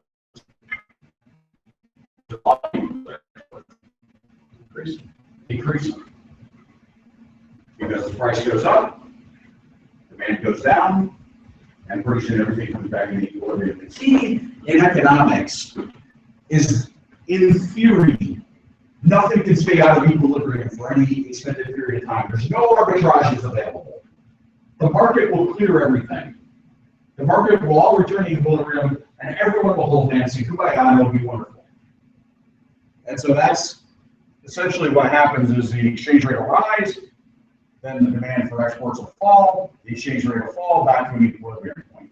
And if you guys remember your macro class, and you chased the little equilibrium point around as the demand curve shifted and as demand rose, and you had a lift or shift on the curve, that's the kind of stuff that happens. Is everything kind of reverts back to a certain price, but either supply increases to handle the increased demand, or demand falls. So currency speculation, and then we're going to take a break. And you guys, so nice slides. More than half of the foreign exchange, so FOREX is foreign exchange. More than half of the FOREX market is speculation versus hedging. It's people making big bets on, I think this is going to go up relative to that. And because the way the FOREX market works and the type of hedges that are available, it doesn't cost you that much to buy a big position in yen or sterling or euro. There's a lot of leverage. You can wipe yourself out pretty quick on a futures contract. But you can make big bets. And I've been talking about what Joe brought up earlier in class. The markets are pretty volatile. So you can make or lose a lot of money between the leverage and the volatility very quickly. And the transaction costs are relatively low. The challenge is, are you better than the market? What do you know that the market doesn't know?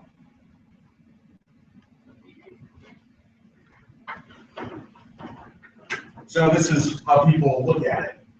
And this goes for stocks, bonds, all sorts of other stuff. Speculators who think that they're going to beat the market use economic forecasts, technical analysis, Ouija boards. Ouija board? What's a Ouija? Oh, yeah. When you contact that, Oh, yeah. can we do one here? Yeah. Monitoring order flows, I love those. purchasing power parity indices, and other tools of varied effectiveness to try and this was. I like in Wolf of Wall Street when he's like, no one knows if the market is coming out the other side, but even if you're Warren Buffett or Jimmy It's Buffett. something, it's just fair. Yeah. Yeah, well, Like, he's like, it's a Fugazi. It's a Fugazi, Fugazi. Yeah, it's all like bullshit. I tend to follow that theory generally, with some exceptions. So that's why I put Ouija boards in here, because it's just as effective generally. Most of this, you've got computers on top of all the exchange rates. Keyboards are real. Are they? It's not really. Okay. I have friends with friends that. I've contacted those spirits. Well, we won't do that here. So turn it into one. So make this. So we don't. So essentially, in the currency markets, they're extremely efficient, and you have computer-assisted trading that essentially keeps your 3-part, 4-part transactions in balance, so that you can't arbitrage them, or the arbitrage is arbitraged out very quickly. And so as a result, it's very difficult. You can speculate, but it's generally going to be more luck than skill. That's why Ouija boards are probably just as effective as anything else, because at the end of the day, most of it is being handled by computer, and it's being arbitraged out as quickly as it's being identified. Talked a little bit about this technical analysis, charting. looks for market psychology and price history. So they go, okay, this stock or this currency or this bond or whatever has a price floor at this price. So it's never gone below this. It's never gone above this, but they call that resistance. And so as long as it's between the upper and lower resistance, it's in a trading range. And so people go, oh, it's in the trading range. It's getting on top of the trading range, so we should expect to see it drift down. It's at the bottom of the trading range, so should expect to see it drift up. It becomes self-fulfilling prophecy because people believe it's true. And so then they go, and everybody charts the same way. And so they go, oh, this is a head and shoulders, this is a this is a that. And they draw their little chart lines, and they go, okay, here's a trading range. And because people do it, and people believe it, it becomes true. You can actually look at analysis and studies that are done on technical analysis, and they go, yes, it actually does provide some semblance of return because so many people do it and they believe it. And so it actually does start driving the market because people believe it drives the market. It's kind of strange, but true. As soon as something busts out of an upper or lower control limit or upper or lower resistance level, then they go, oh, it's going to keep running up until it finds new resistance, which might be old resistance at some other point, which is how they tend to look at it. Or they wait until it tops out and they go, but then there's new resistance at this level. And we have a new trading range. And so if you're interested in it, there's all sorts of websites and books and stuff like that can show you how to do charting and how to interpret charts and what to do with them. I kind of look at it and go, yeah, there's some value to it from the standpoint that everybody does it, or at least a lot of Wall Street people look at it, even if they claim it's all wrong, they look at it anyway. And so it does tend to drive a little bit of the market psychology. So it's not technical analysis, it's not technical analysis, it's psychological analysis. Using charts and numbers. It makes us all feel like we're really smart, and you got these little charts. But it's a psychology. It's the psychology of the market in numbers, and it tends to believe itself. So what type of market efficiency do those things tend to apply? You got strong form, semi-strong form, weak form.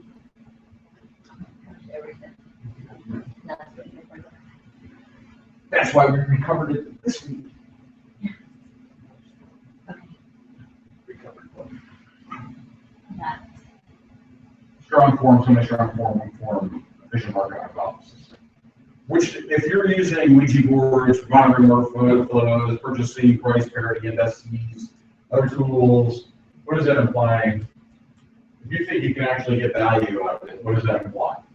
Which one of those three?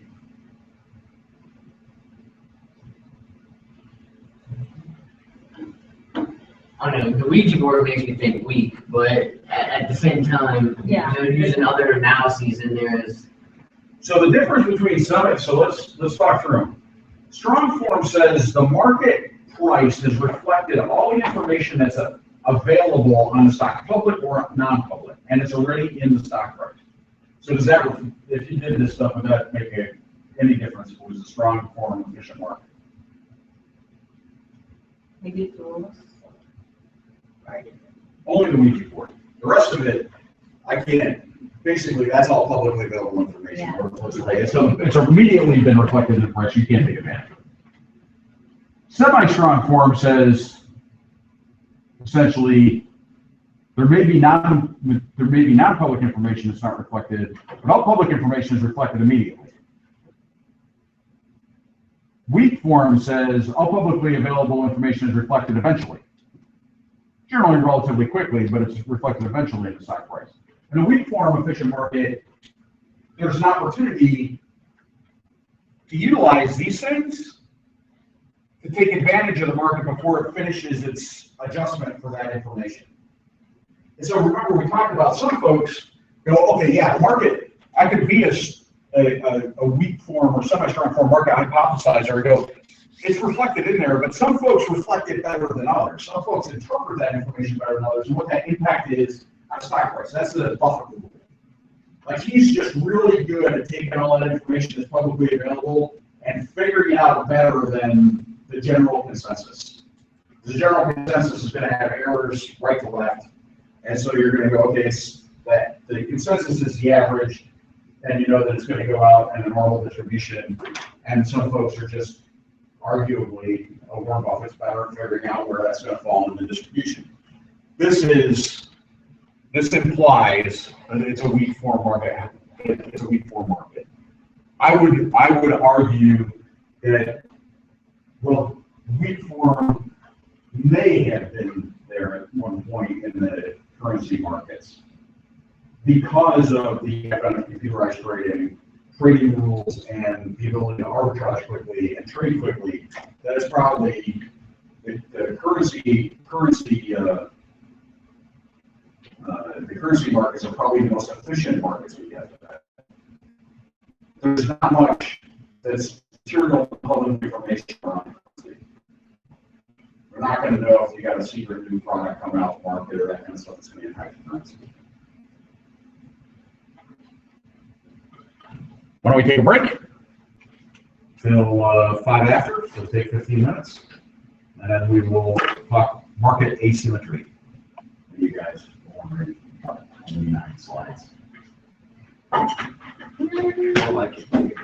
You ever see Bill Clinton on Saturday Night Live? He did a big match.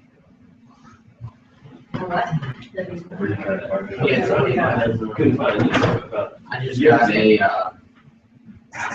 I think it was an airtight document from a US online. Really think about it. It's $227. If I go to Japan.com, I would say Japanese distribution. I guess it's in the country, so it's only $111. Because I was ordering from a Japanese company and they didn't price match, so I tried to get the price match up, so I went to the US company. But they said unfortunately, there was extra costs associated since they're American, that they can't honor that price. Basically, they told me to buy it from that. It's like That's all it's valid anymore. sure it's getting your script. Yeah. There's a lot of things that go into it too, like meats and stuff like that. There's Mont Blancs that are made by German company. Nobody using the best Clinton impersonation.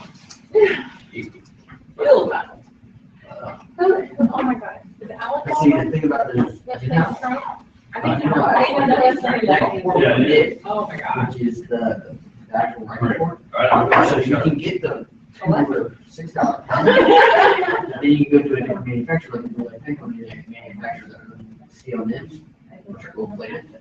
Buy that for $15, put it on there, basically it runs like a $150 pencil. I have to bring in a couple of them. That's my other. I didn't put it.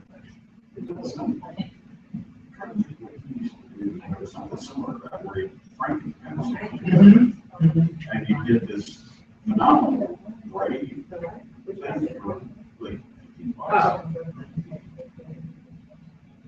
Yeah, I feel like it depends how they, depends on the circle that comes on, so it's hard to have good reputation when people are like, it has to be like the all original parts, especially like, watermelons from like the 1920s. Are good shape. Fish are good shape. They came out early 1900s. And, they were very, very popular.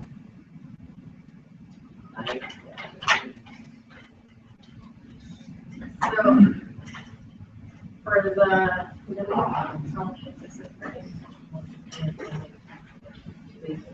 so like March first or no, and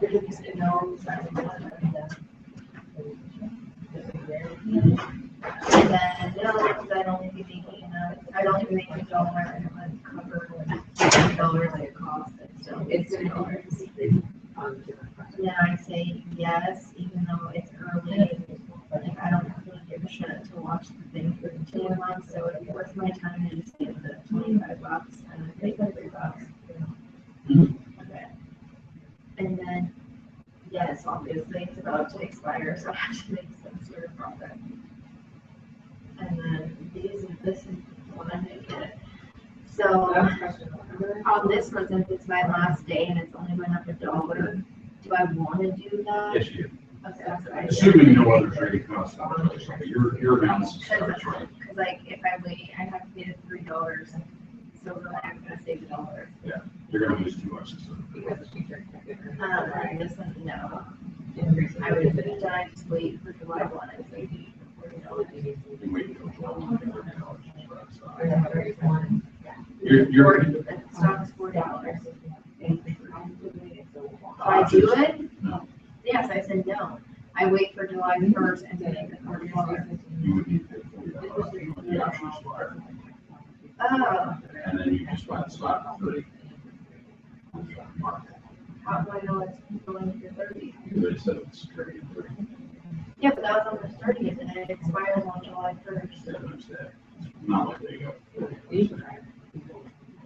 So I should, so no, I should just wait for the expiration on July 1st. Yep. And then pay. You still want to buy the stock right on the market. So it's not like it should be higher than $40 a share. That's why I did, yeah.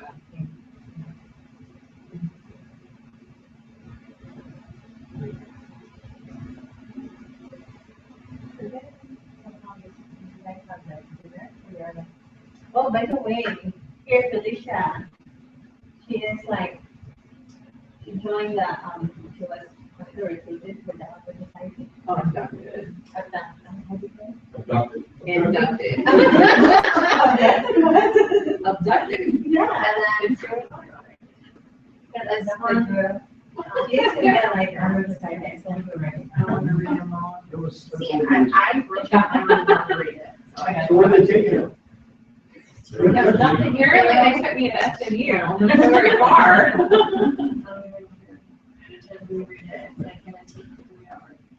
There was Sure, it's that fine, I just did it. What? There wasn't that many people. Oh, yeah, of course, we're not, so just, They don't take email much. it to you. Yeah. They only take up very, very few. It's kind of, I don't know, it was weird, yeah.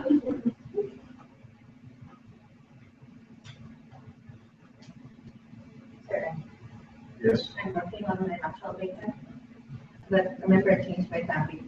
yes. So like, I feel like I'm very confident of everything. I haven't sent my name and like the new outline. My only one. No. Oh, yeah? Okay, so. I'm okay for that. Can I submit it? Tomorrow, probably tomorrow or Friday. Yes. Have you done any of the papers in other towns? Remember yesterday, she had, I was there yesterday. oh, that's right, did you put pictures? They went. Sorry, what? The first short answer. I submitted a 7-page paper. I just make sure I have a different copy of it. No, we are both last week. Yeah, I we mean, think, one of these. what's the other one? Oh, labor management. You were the first person I ever saw on your thing where, They would do what? Alicia, Oh, yeah. like, the very first time I ever took a St. Martin, it was the one with Devin. Devin. Oh, he just emailed me today. Really? Because he saw that I was inducted by health provider. He was like, oh, congratulations. I'm following him. So, It's not just stuff. Are you the person on Facebook? I mean, Devin? No. No, he's just on my LinkedIn. Last year, yeah, so that's a letter to my mom. Oh, yeah. And so I found the paper. Who, Devin? Well, better, Hobby Lobby. I don't know. Like, it's been like, antique to age and stuff like that, and then I just have them back to I think that was the last time. These are okay because it's mailed to them, but somewhat semi. So, it's like something that you'd hand somebody back in the day.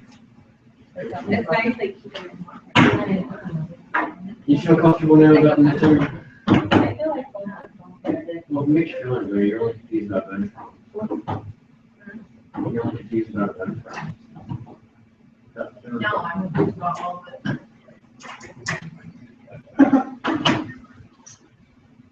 I think You got this, you've been here 3 classes, you can do this. No, I didn't, I missed one, yeah. Because I missed my down there, that's gonna be a 2,000 I have to leave a second early, but can I leave now?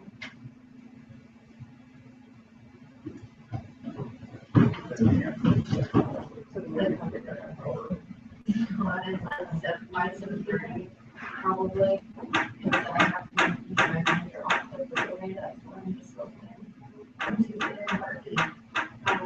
Oh, I told him I have to keep it 7:30.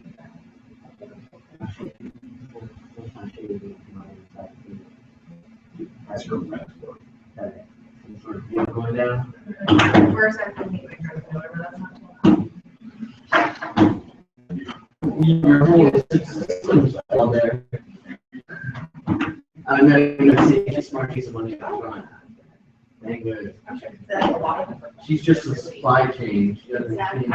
There's so many, all, I take my feet. Yeah.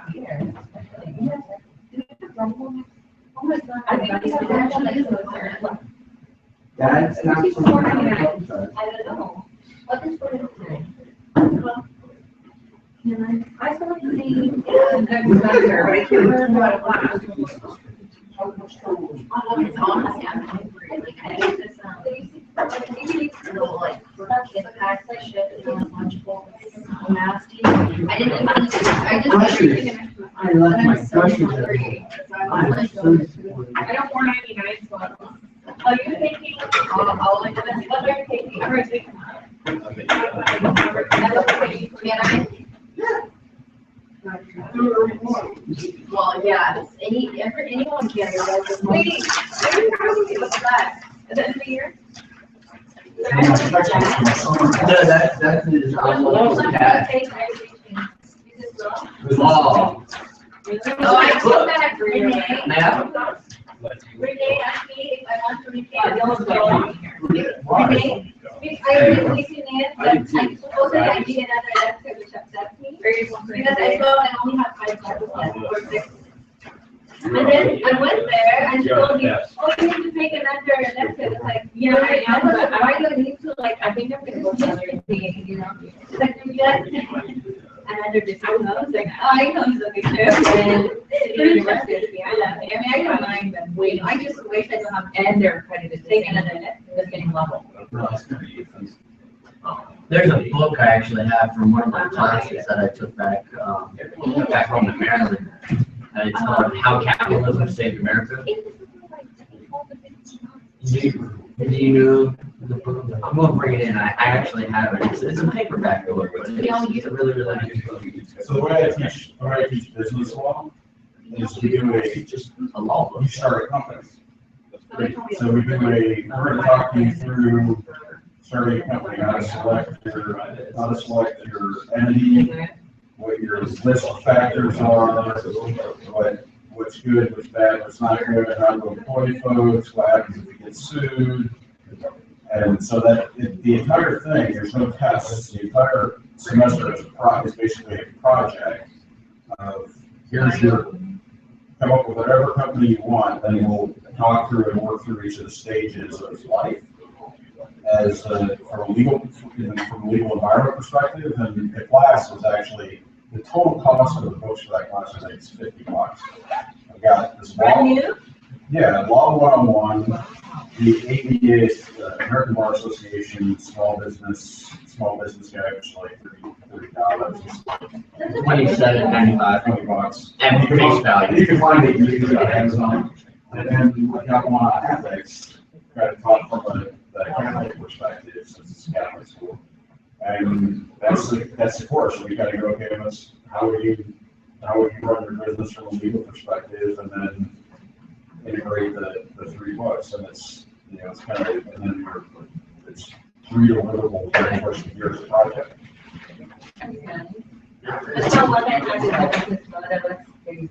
We have some, MBA question. can we ask Ed here some, kind of non-biased answer?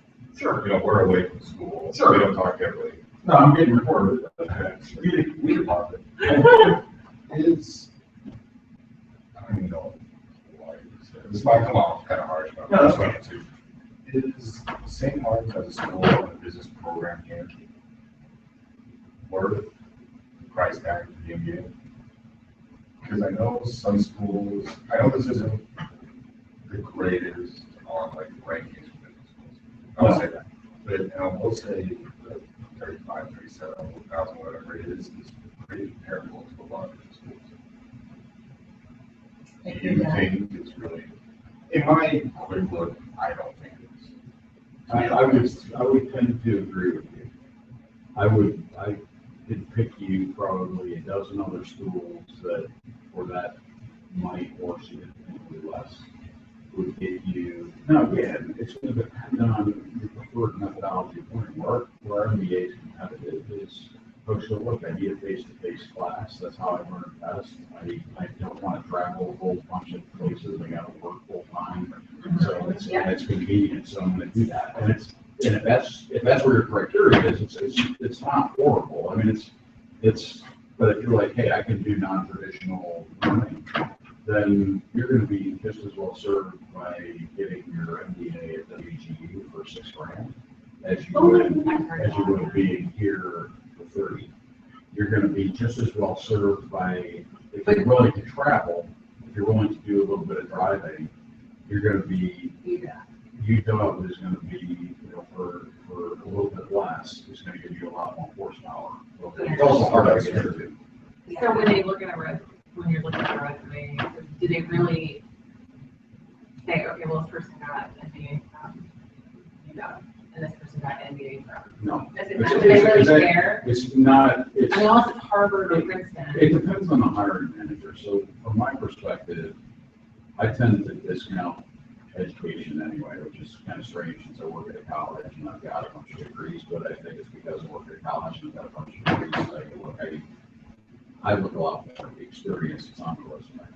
I think an MBA, unless you've got work experience, an MBA right after college is a waste of money.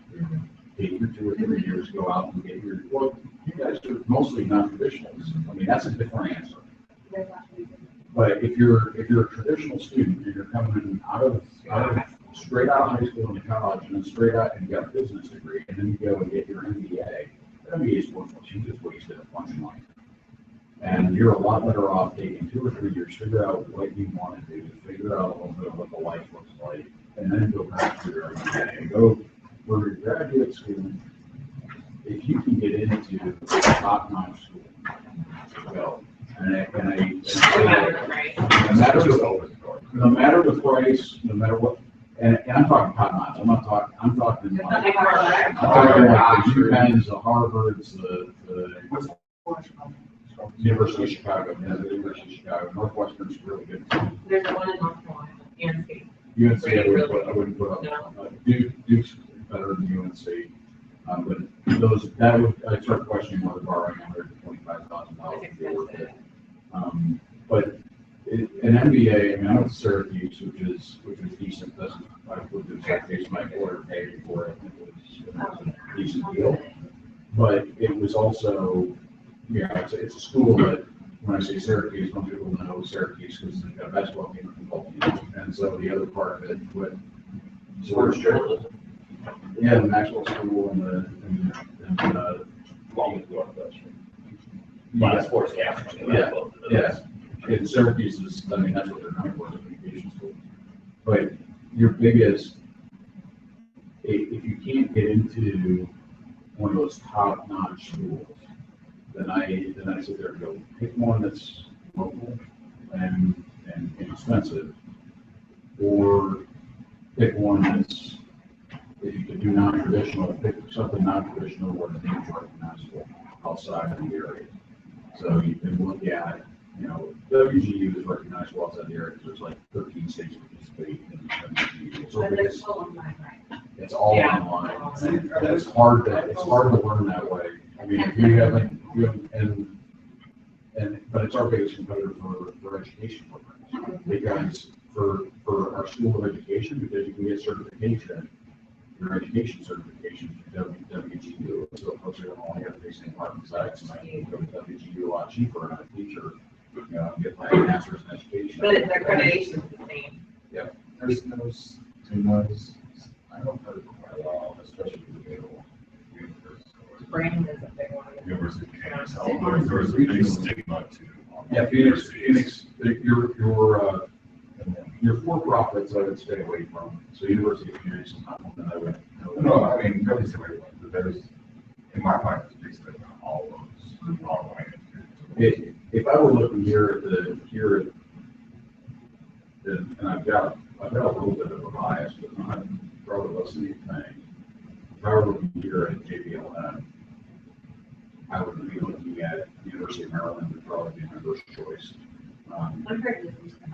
And I took classes, online classes back in the 90s from the University of Maryland, and I needed a couple for my CPA. What about city?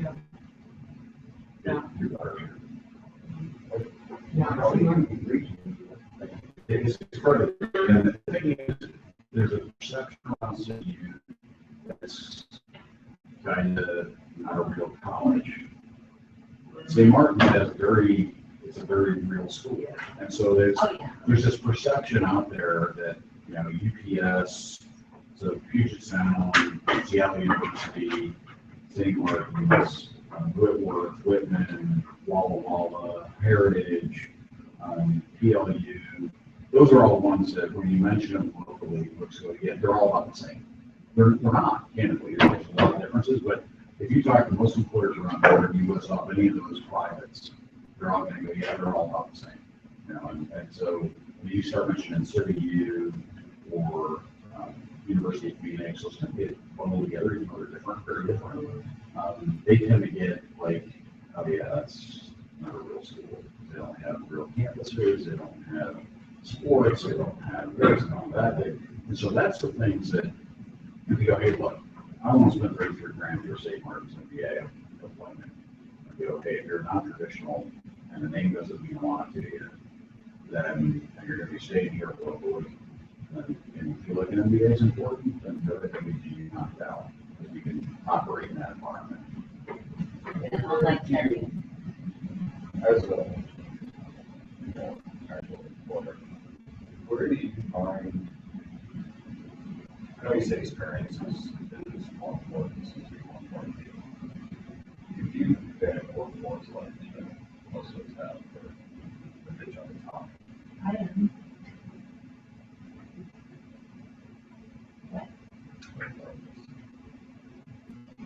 It is 20 to 28 work. Say you got your bachelor's degree, and you have 10 years experience. Is it really going to be that much? And do you think there's something? Because I just don't. I haven't worked on I think it matters too if it's government sector or civilian. Oh, right. Yeah, I think it depends on the, Depending on the permanent for or. You don't even have to have a master's. It's there. Yeah, and also, if I look at a resume, I can tell you, and you said, look, this is what I do. So these would be the kind of job that I would apply for. I could probably tell you 5 minutes, and you guys are welcome to bring them in, and I can have you sit down with you and go, here's where I would plus this thing up. Here's where I wouldn't. A master's would make sense. A master's wouldn't make sense. Because for the most part, if you look at the folks that I've hired, like in private running companies, most of them have not had MBAs. Some of them have, but the ones that have had them, I've been like my CIO, that she do an MBA from Berkeley. So I mean, I tend to be, I'm like, look, if it's a big name school, they tend to get to the top of the list just because I'm like, okay, I'm going to talk to them and see if there's something there, especially for technical folks with an MBA. I love technical folks with an MBA. Maybe you got to. See, that makes sense because, and that automatically answers the question. If you see a big name university with an MBA, of course they're going to be at the top of the list.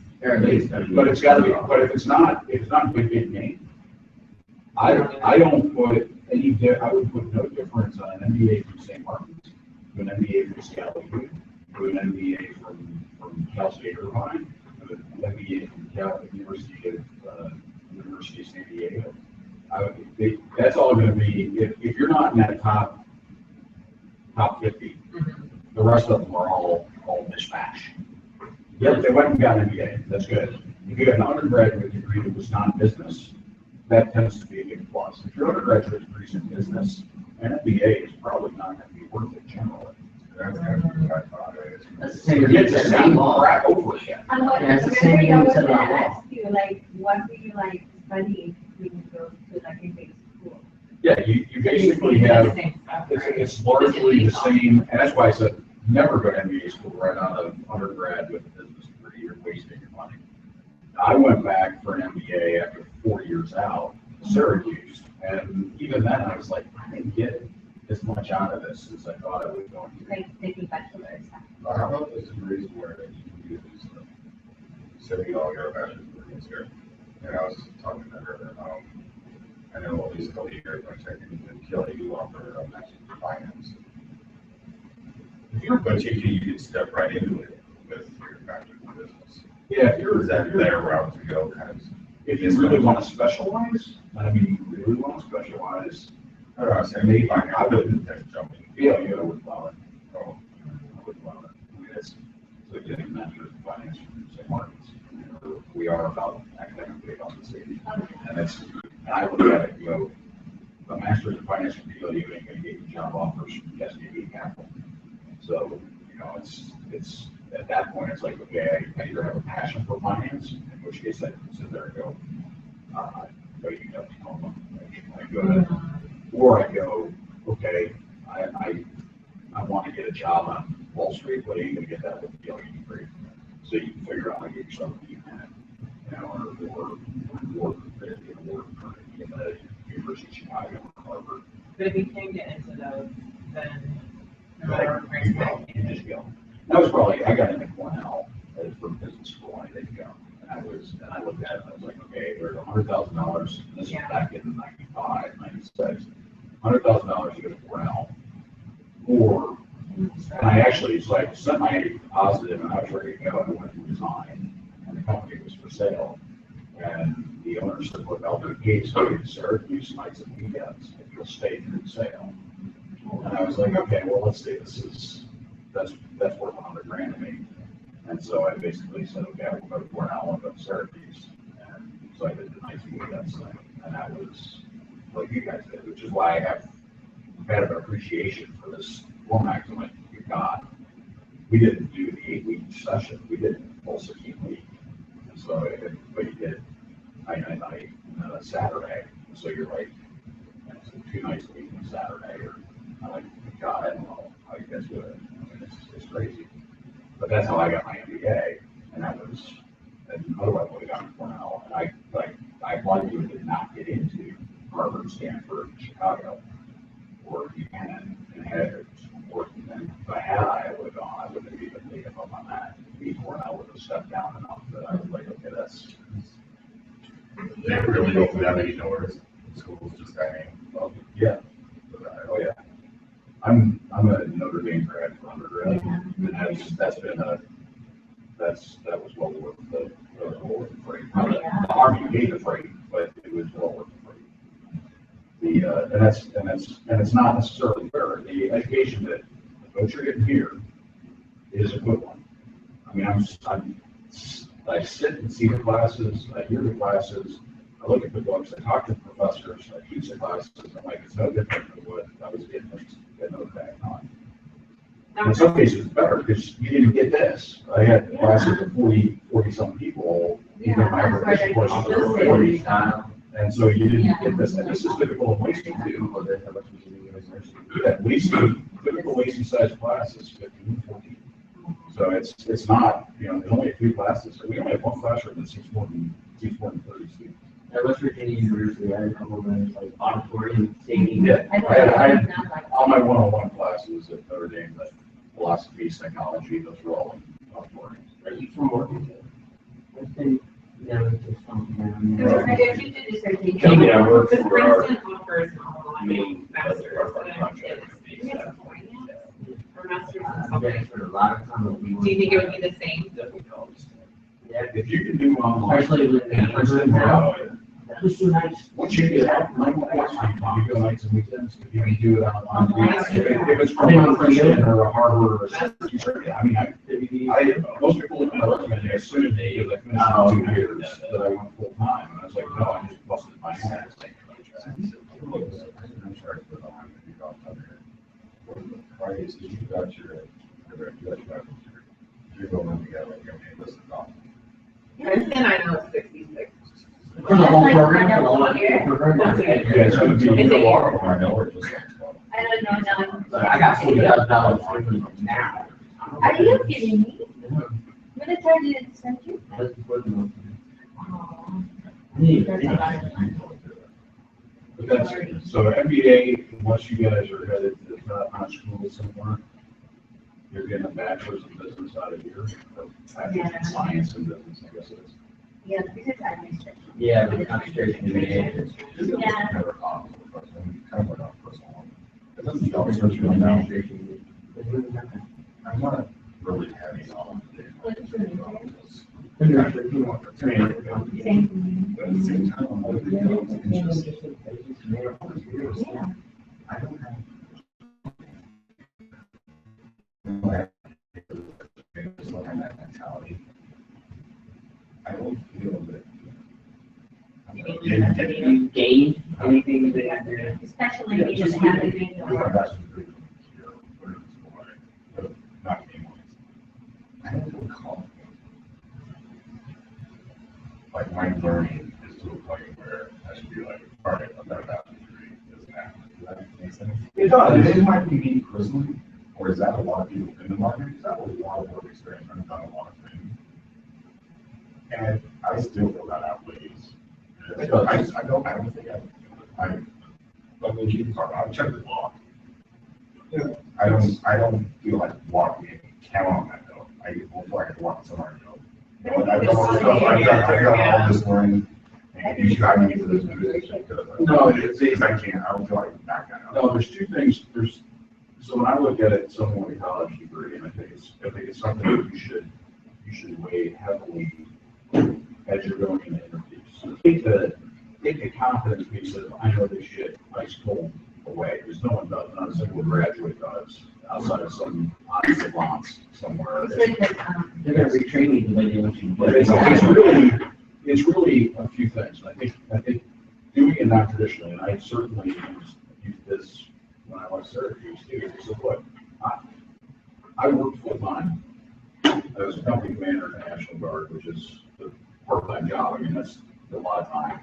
And I finished my MBA in 2 years. I can manage my schedule, I can manage my time, I can manage my workload, I can prioritize. The details of what you need me to do, I've shown that I can see it help a project through and succeed because I'm sitting here with this piece of paper. Now, I can bring that same skill here. The college degree demonstrates to you, and my master's demonstrates to you, employer, that I can stick to a long-term, tough freaking project, balance priorities to get done, which I'm going to be able to bring that to bear every day when I'm coming here to work. And by the way, I don't have to go get the MBA on top of it, so you're getting an advantage. And that's the honest to God truth. And when I look at people who have gone non-traditional, that to me is one of those, okay, you finished, you freaking went to college and finished and worked full-time, raised a family. That to me counts a whole lot more than a 22-year-old graduating from University of Washington. So I'm like, okay, these guys at least can work. Demonstrated that they can get shit done, they can prioritize their schedule, they can deal with heavy workload, they can get all stressed out and still make it through the end and go, I finish. 22-year-old kid, his biggest worry is like, do I have enough money to buy weed and beer on the weekend? That's, you know. That's a good way to like think about it. Yeah, because now we're dealing with real life.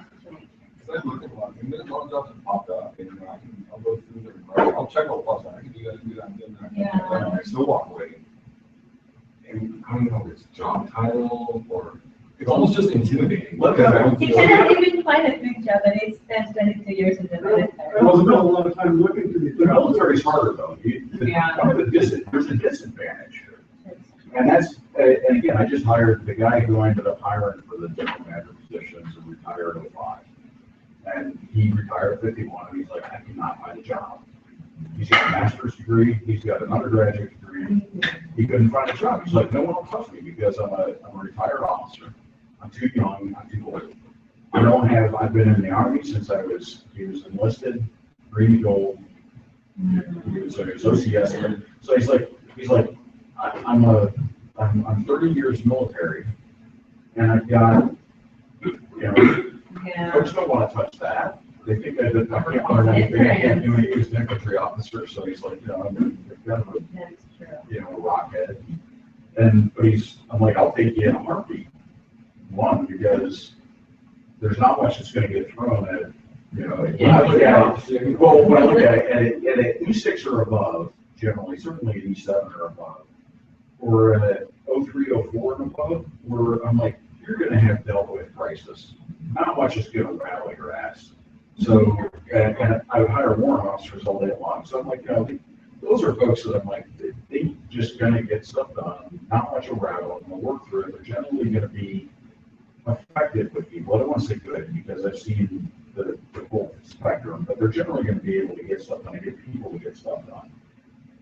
But a lot of folks who have been in the military don't understand the skills that are brought to bear. And so the civilian hires, they go, well, they don't, there's no way, man, I'm not hiring a military guy, but They don't know anything outside. yeah, what are they going to do, clean rifles up, so that's Should be. So that's the challenge, and I think the other part is most military folks have a non-traditional career path, non-traditional education, non-traditional, because again, you're going, okay, even if you were I did my 4 years, and then I got my 4 years inactive, and I'm going to use my GI Bill. Well, now you're going into college at 22 years old, and everybody else is 18. You're 4 years behind everybody else, and you don't necessarily fit in well with. But you can buy beer, so you'd be really popular. Yeah. Honestly, for me, like I've been out of job and I've been stay-at-home mom since 2008. I worry, I feel like I'm so behind. But I came here and seeing everybody like in like similar situation where you guys are working, I'm worried because I'm like I want to have a career, and but I feel like I'm late. I don't know, Yeah, you'll have a challenge because of the experience. Yeah. But it's explainable because you're a mom, and then you'll be re-entering the workforce. It's going to be hard for you to jump in. Dylan, you're going to have a problem. If you've been working and you've got the degree, let the employer.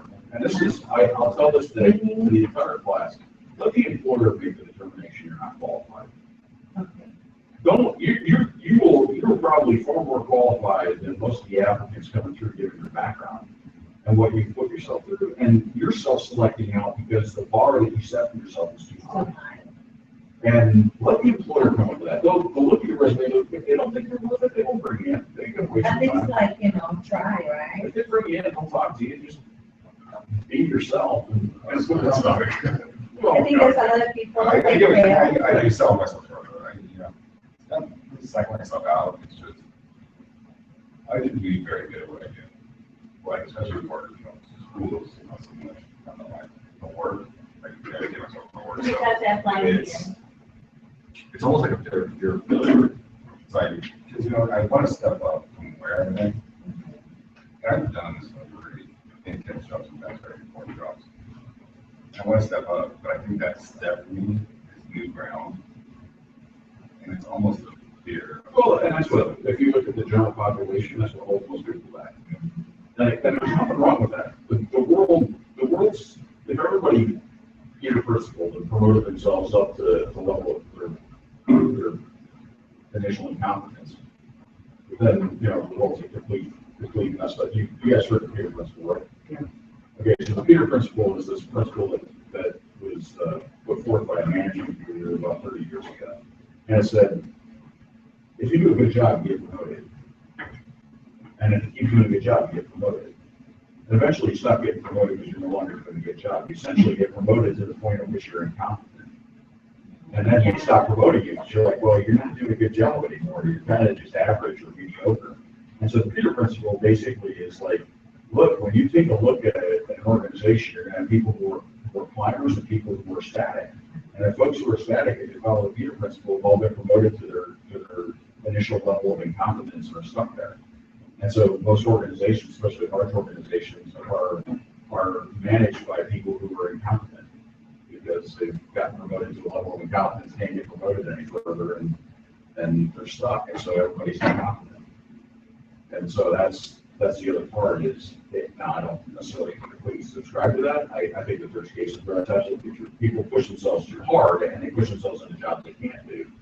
And then they end up, they're people principal. But for the most part, what I found in 25 years of hiring, firing, and managing is that most folks cut themselves way too short. People are a lot smarter than they give themselves credit for. And people have, and they don't rely enough on their instincts. Most of your guys' instincts, and I can see it in class, you guys answer the questions, your instincts are right. And I go, why? And that's where you struggle. You're like, okay, I know that, like, you're like, I know I'm wrong, but I'm going to say that, like, no, your instincts are right. All your guys' instincts are generally right. Your gut knows it. You just have trouble articulating why.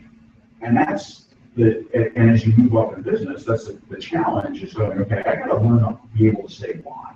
I got to be able to give a rationale for it, because I can't just operate off that instinct.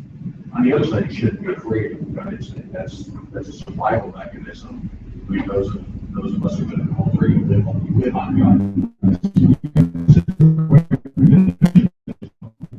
and that's where you've got not stuff about yourself short. Most people have really good instincts. They have good common sense. They're just afraid to use it because they're afraid to fail. And they're not going to fail. They can rely on those instincts to do it better. But I think Charlotte's going to have a problem going out in the market because she hasn't been working for a while. So you're just going to have to work your way up and through it. It's just going to be, you're going to have to take some steps. You should be critical gas. And probably just like start as a teller for a bank for the meantime, you know. Like today I had a call from my friend that who is a manager at the bank that so hey, we have an opening at Nottingham branch, you know, like maybe you should work there, and if the stars are right because she likes really what we do. Like maybe you'll be manager next year. Like I don't know if it's gonna work like maybe schedule, you know, because I dropped them off and pick them up every day. Well, that's it. Banking's not that bad. It's where you get a lot of holiday hours and then hours are flexible. But you may be able to, again, it's one of those where if you can find something, once you're comfortable, there's no reason to do it until you're ready to go back. Yeah. And that's the other part is a lot of people will either go work, so I just have to. Okay, well, you have to because economically you have to, that's one thing. You have to because mentally you have to is another.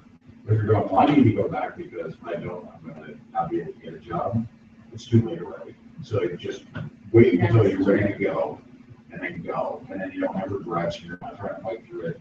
And I saw my sister-in-law fight through the same thing where she was like, I got to get back to work, and I was working too long. And it wasn't because she didn't want to, it wasn't because she wanted to work, it was because she's like, well, kids are going to get out of high school and want to be able to get a job.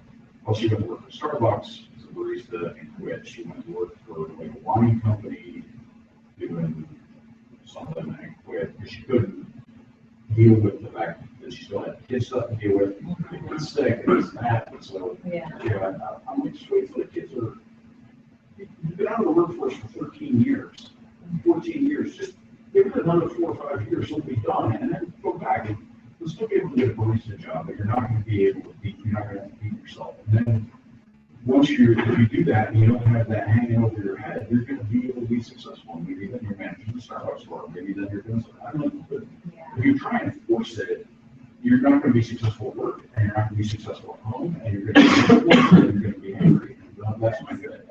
People don't like it, so it's so far I've applied 3 jobs in this state. The first I applied, I've been hired for over 2, but like, okay, well, we'll try it again, and you're right, I'll take that. So, but yeah, you guys don't, unless you really thrive on I'll just maybe like face-to-face education. I'm not going to drive any further than the place in Washington. I would happily tell you that you've got better choices. Hey, we're gonna visit first.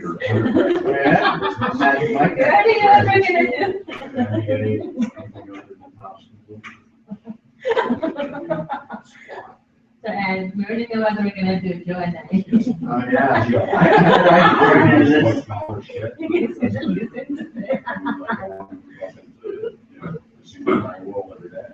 Then maybe but coming off of a pretty heavy white collar management resume and have the work experience behind it. And then you're going, okay, yeah, I need the MBA to be able to kind of step up on a deck of folks that are likely not to have MBAs or applying to want to get an MBA and then you're overqualified for what you should do. The one that's saying about the MBA, right? I went to a job fair. There was a company, I don't remember, but he told me, do you have an MBA degree? I'll have you right now, right away. I said, oh, I'm not even here to look for a job. I'm just there with my friends, but reminder, but say what you're saying. I guess it depends on the company, right? It'll pay back. I mean, I got my MBA, and my pay went up like $30,000 a year after. I had to change employers. Yeah. But it went up, the company sold, so I didn't care. I mean, I didn't stay there because sadly, they both were being like full time for good. But I changed employers and it was a $30,000 raise, so it paid for itself a year. What else involved with the MBA? I mean, is it just like a thesis? No, there's Dissertation, remember? Yeah, dissertation. Because right now, I feel like all my friends have MBA, have to do dissertation. I never had a dissertation. I thought that was PhD. No, No, but no. my mentor was going for Yeah. his history. Yeah. And he had to write this like book. Yeah, my friend It was like wrote a chapters. book. Oh my God, I was like. Yeah, there's a movement. My friend wrote a book for his dissertation. That thing was like, I've seen like, that's crazy. 250 pages to 300. Yeah, there's a movement afoot. So I think we have a capstone requirement for the NBA, so you got a capstone project, which is kind of written report and stuff like that. I haven't really been on the program to teach that. But the, when I went, I think it was all classes. It basically a rehash of my undergraduate classes with a little bit more strategy emphasis and collaborative work. And I was like, okay, this was not all that beneficial from a knowledge perspective. I won't say it didn't help on, like I said, it helped on some of the job stuff, but I had a very traditional looking career at that point too. I'd done my military service, but then went back to my MBA. I got nice white collar jobs. So it was just kind of fit the stereotype, and that stereotype helped. Once you're on a stereotype, sometimes it may not be a good result. And I sure as hell would go to University of Phoenix. I'm sure as hell would go to, I would New York City, if they don't have sports teams, don't go. That's kind of a good general rule.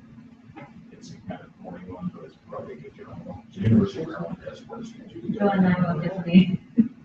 Apparently I've been drafted into the strippers. We'll just be strippers. Apparently. This was such Don't get a a. master's degree. I never got it over. And you still have. Yeah, so it's like- Well paid, Yeah, then. right? My Matthew McConaughey impression. We're going to stop this conversation. If it's not- It is, I mean, but thank you for taking your time.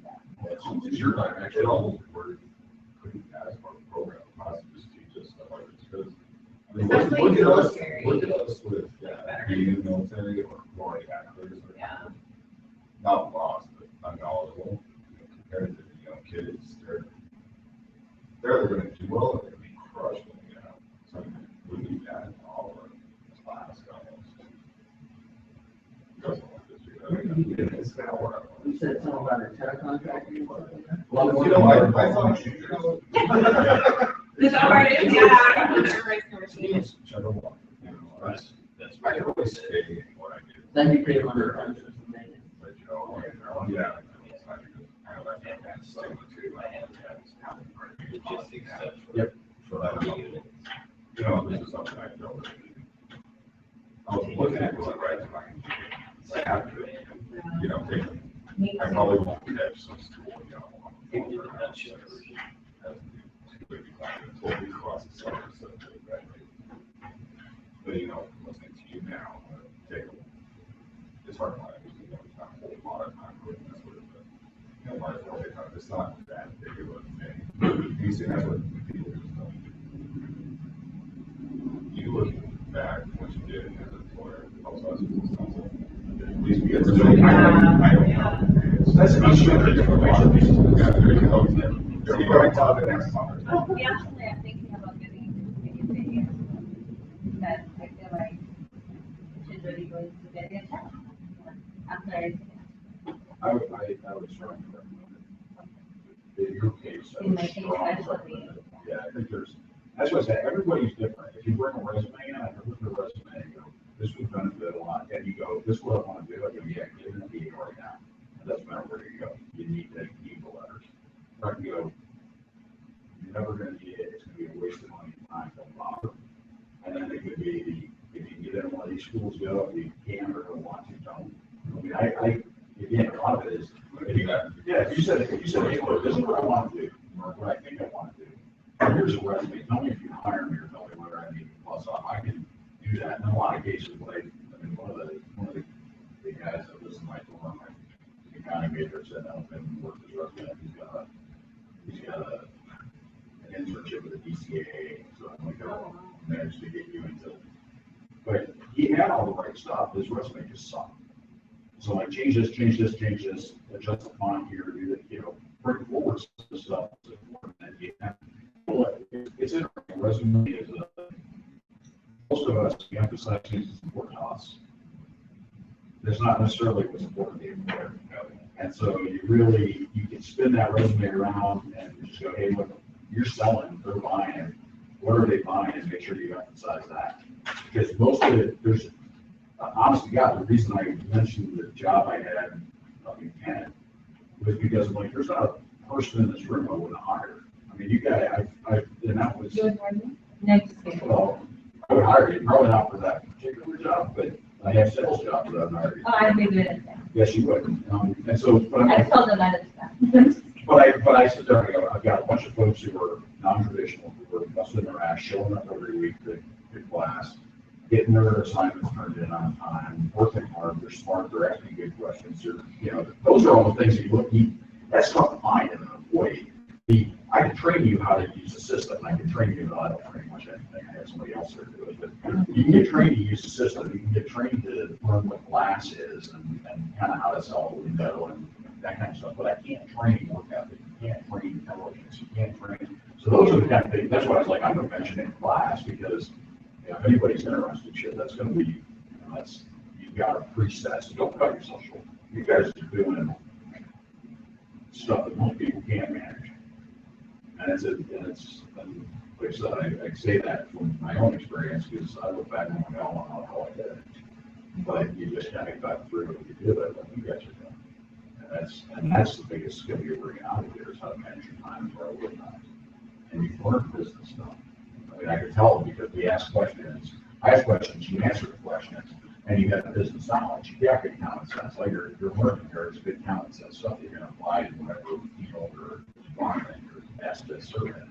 what I really like to do is doing business. Actually, I'm building my own business. I just don't know where to start. So did you have a career for your job, for your? Oh, yeah, so did you do that? Right, we should have. No, I thought he was like, say, hey, I got some positions coming available, if y'all are interested in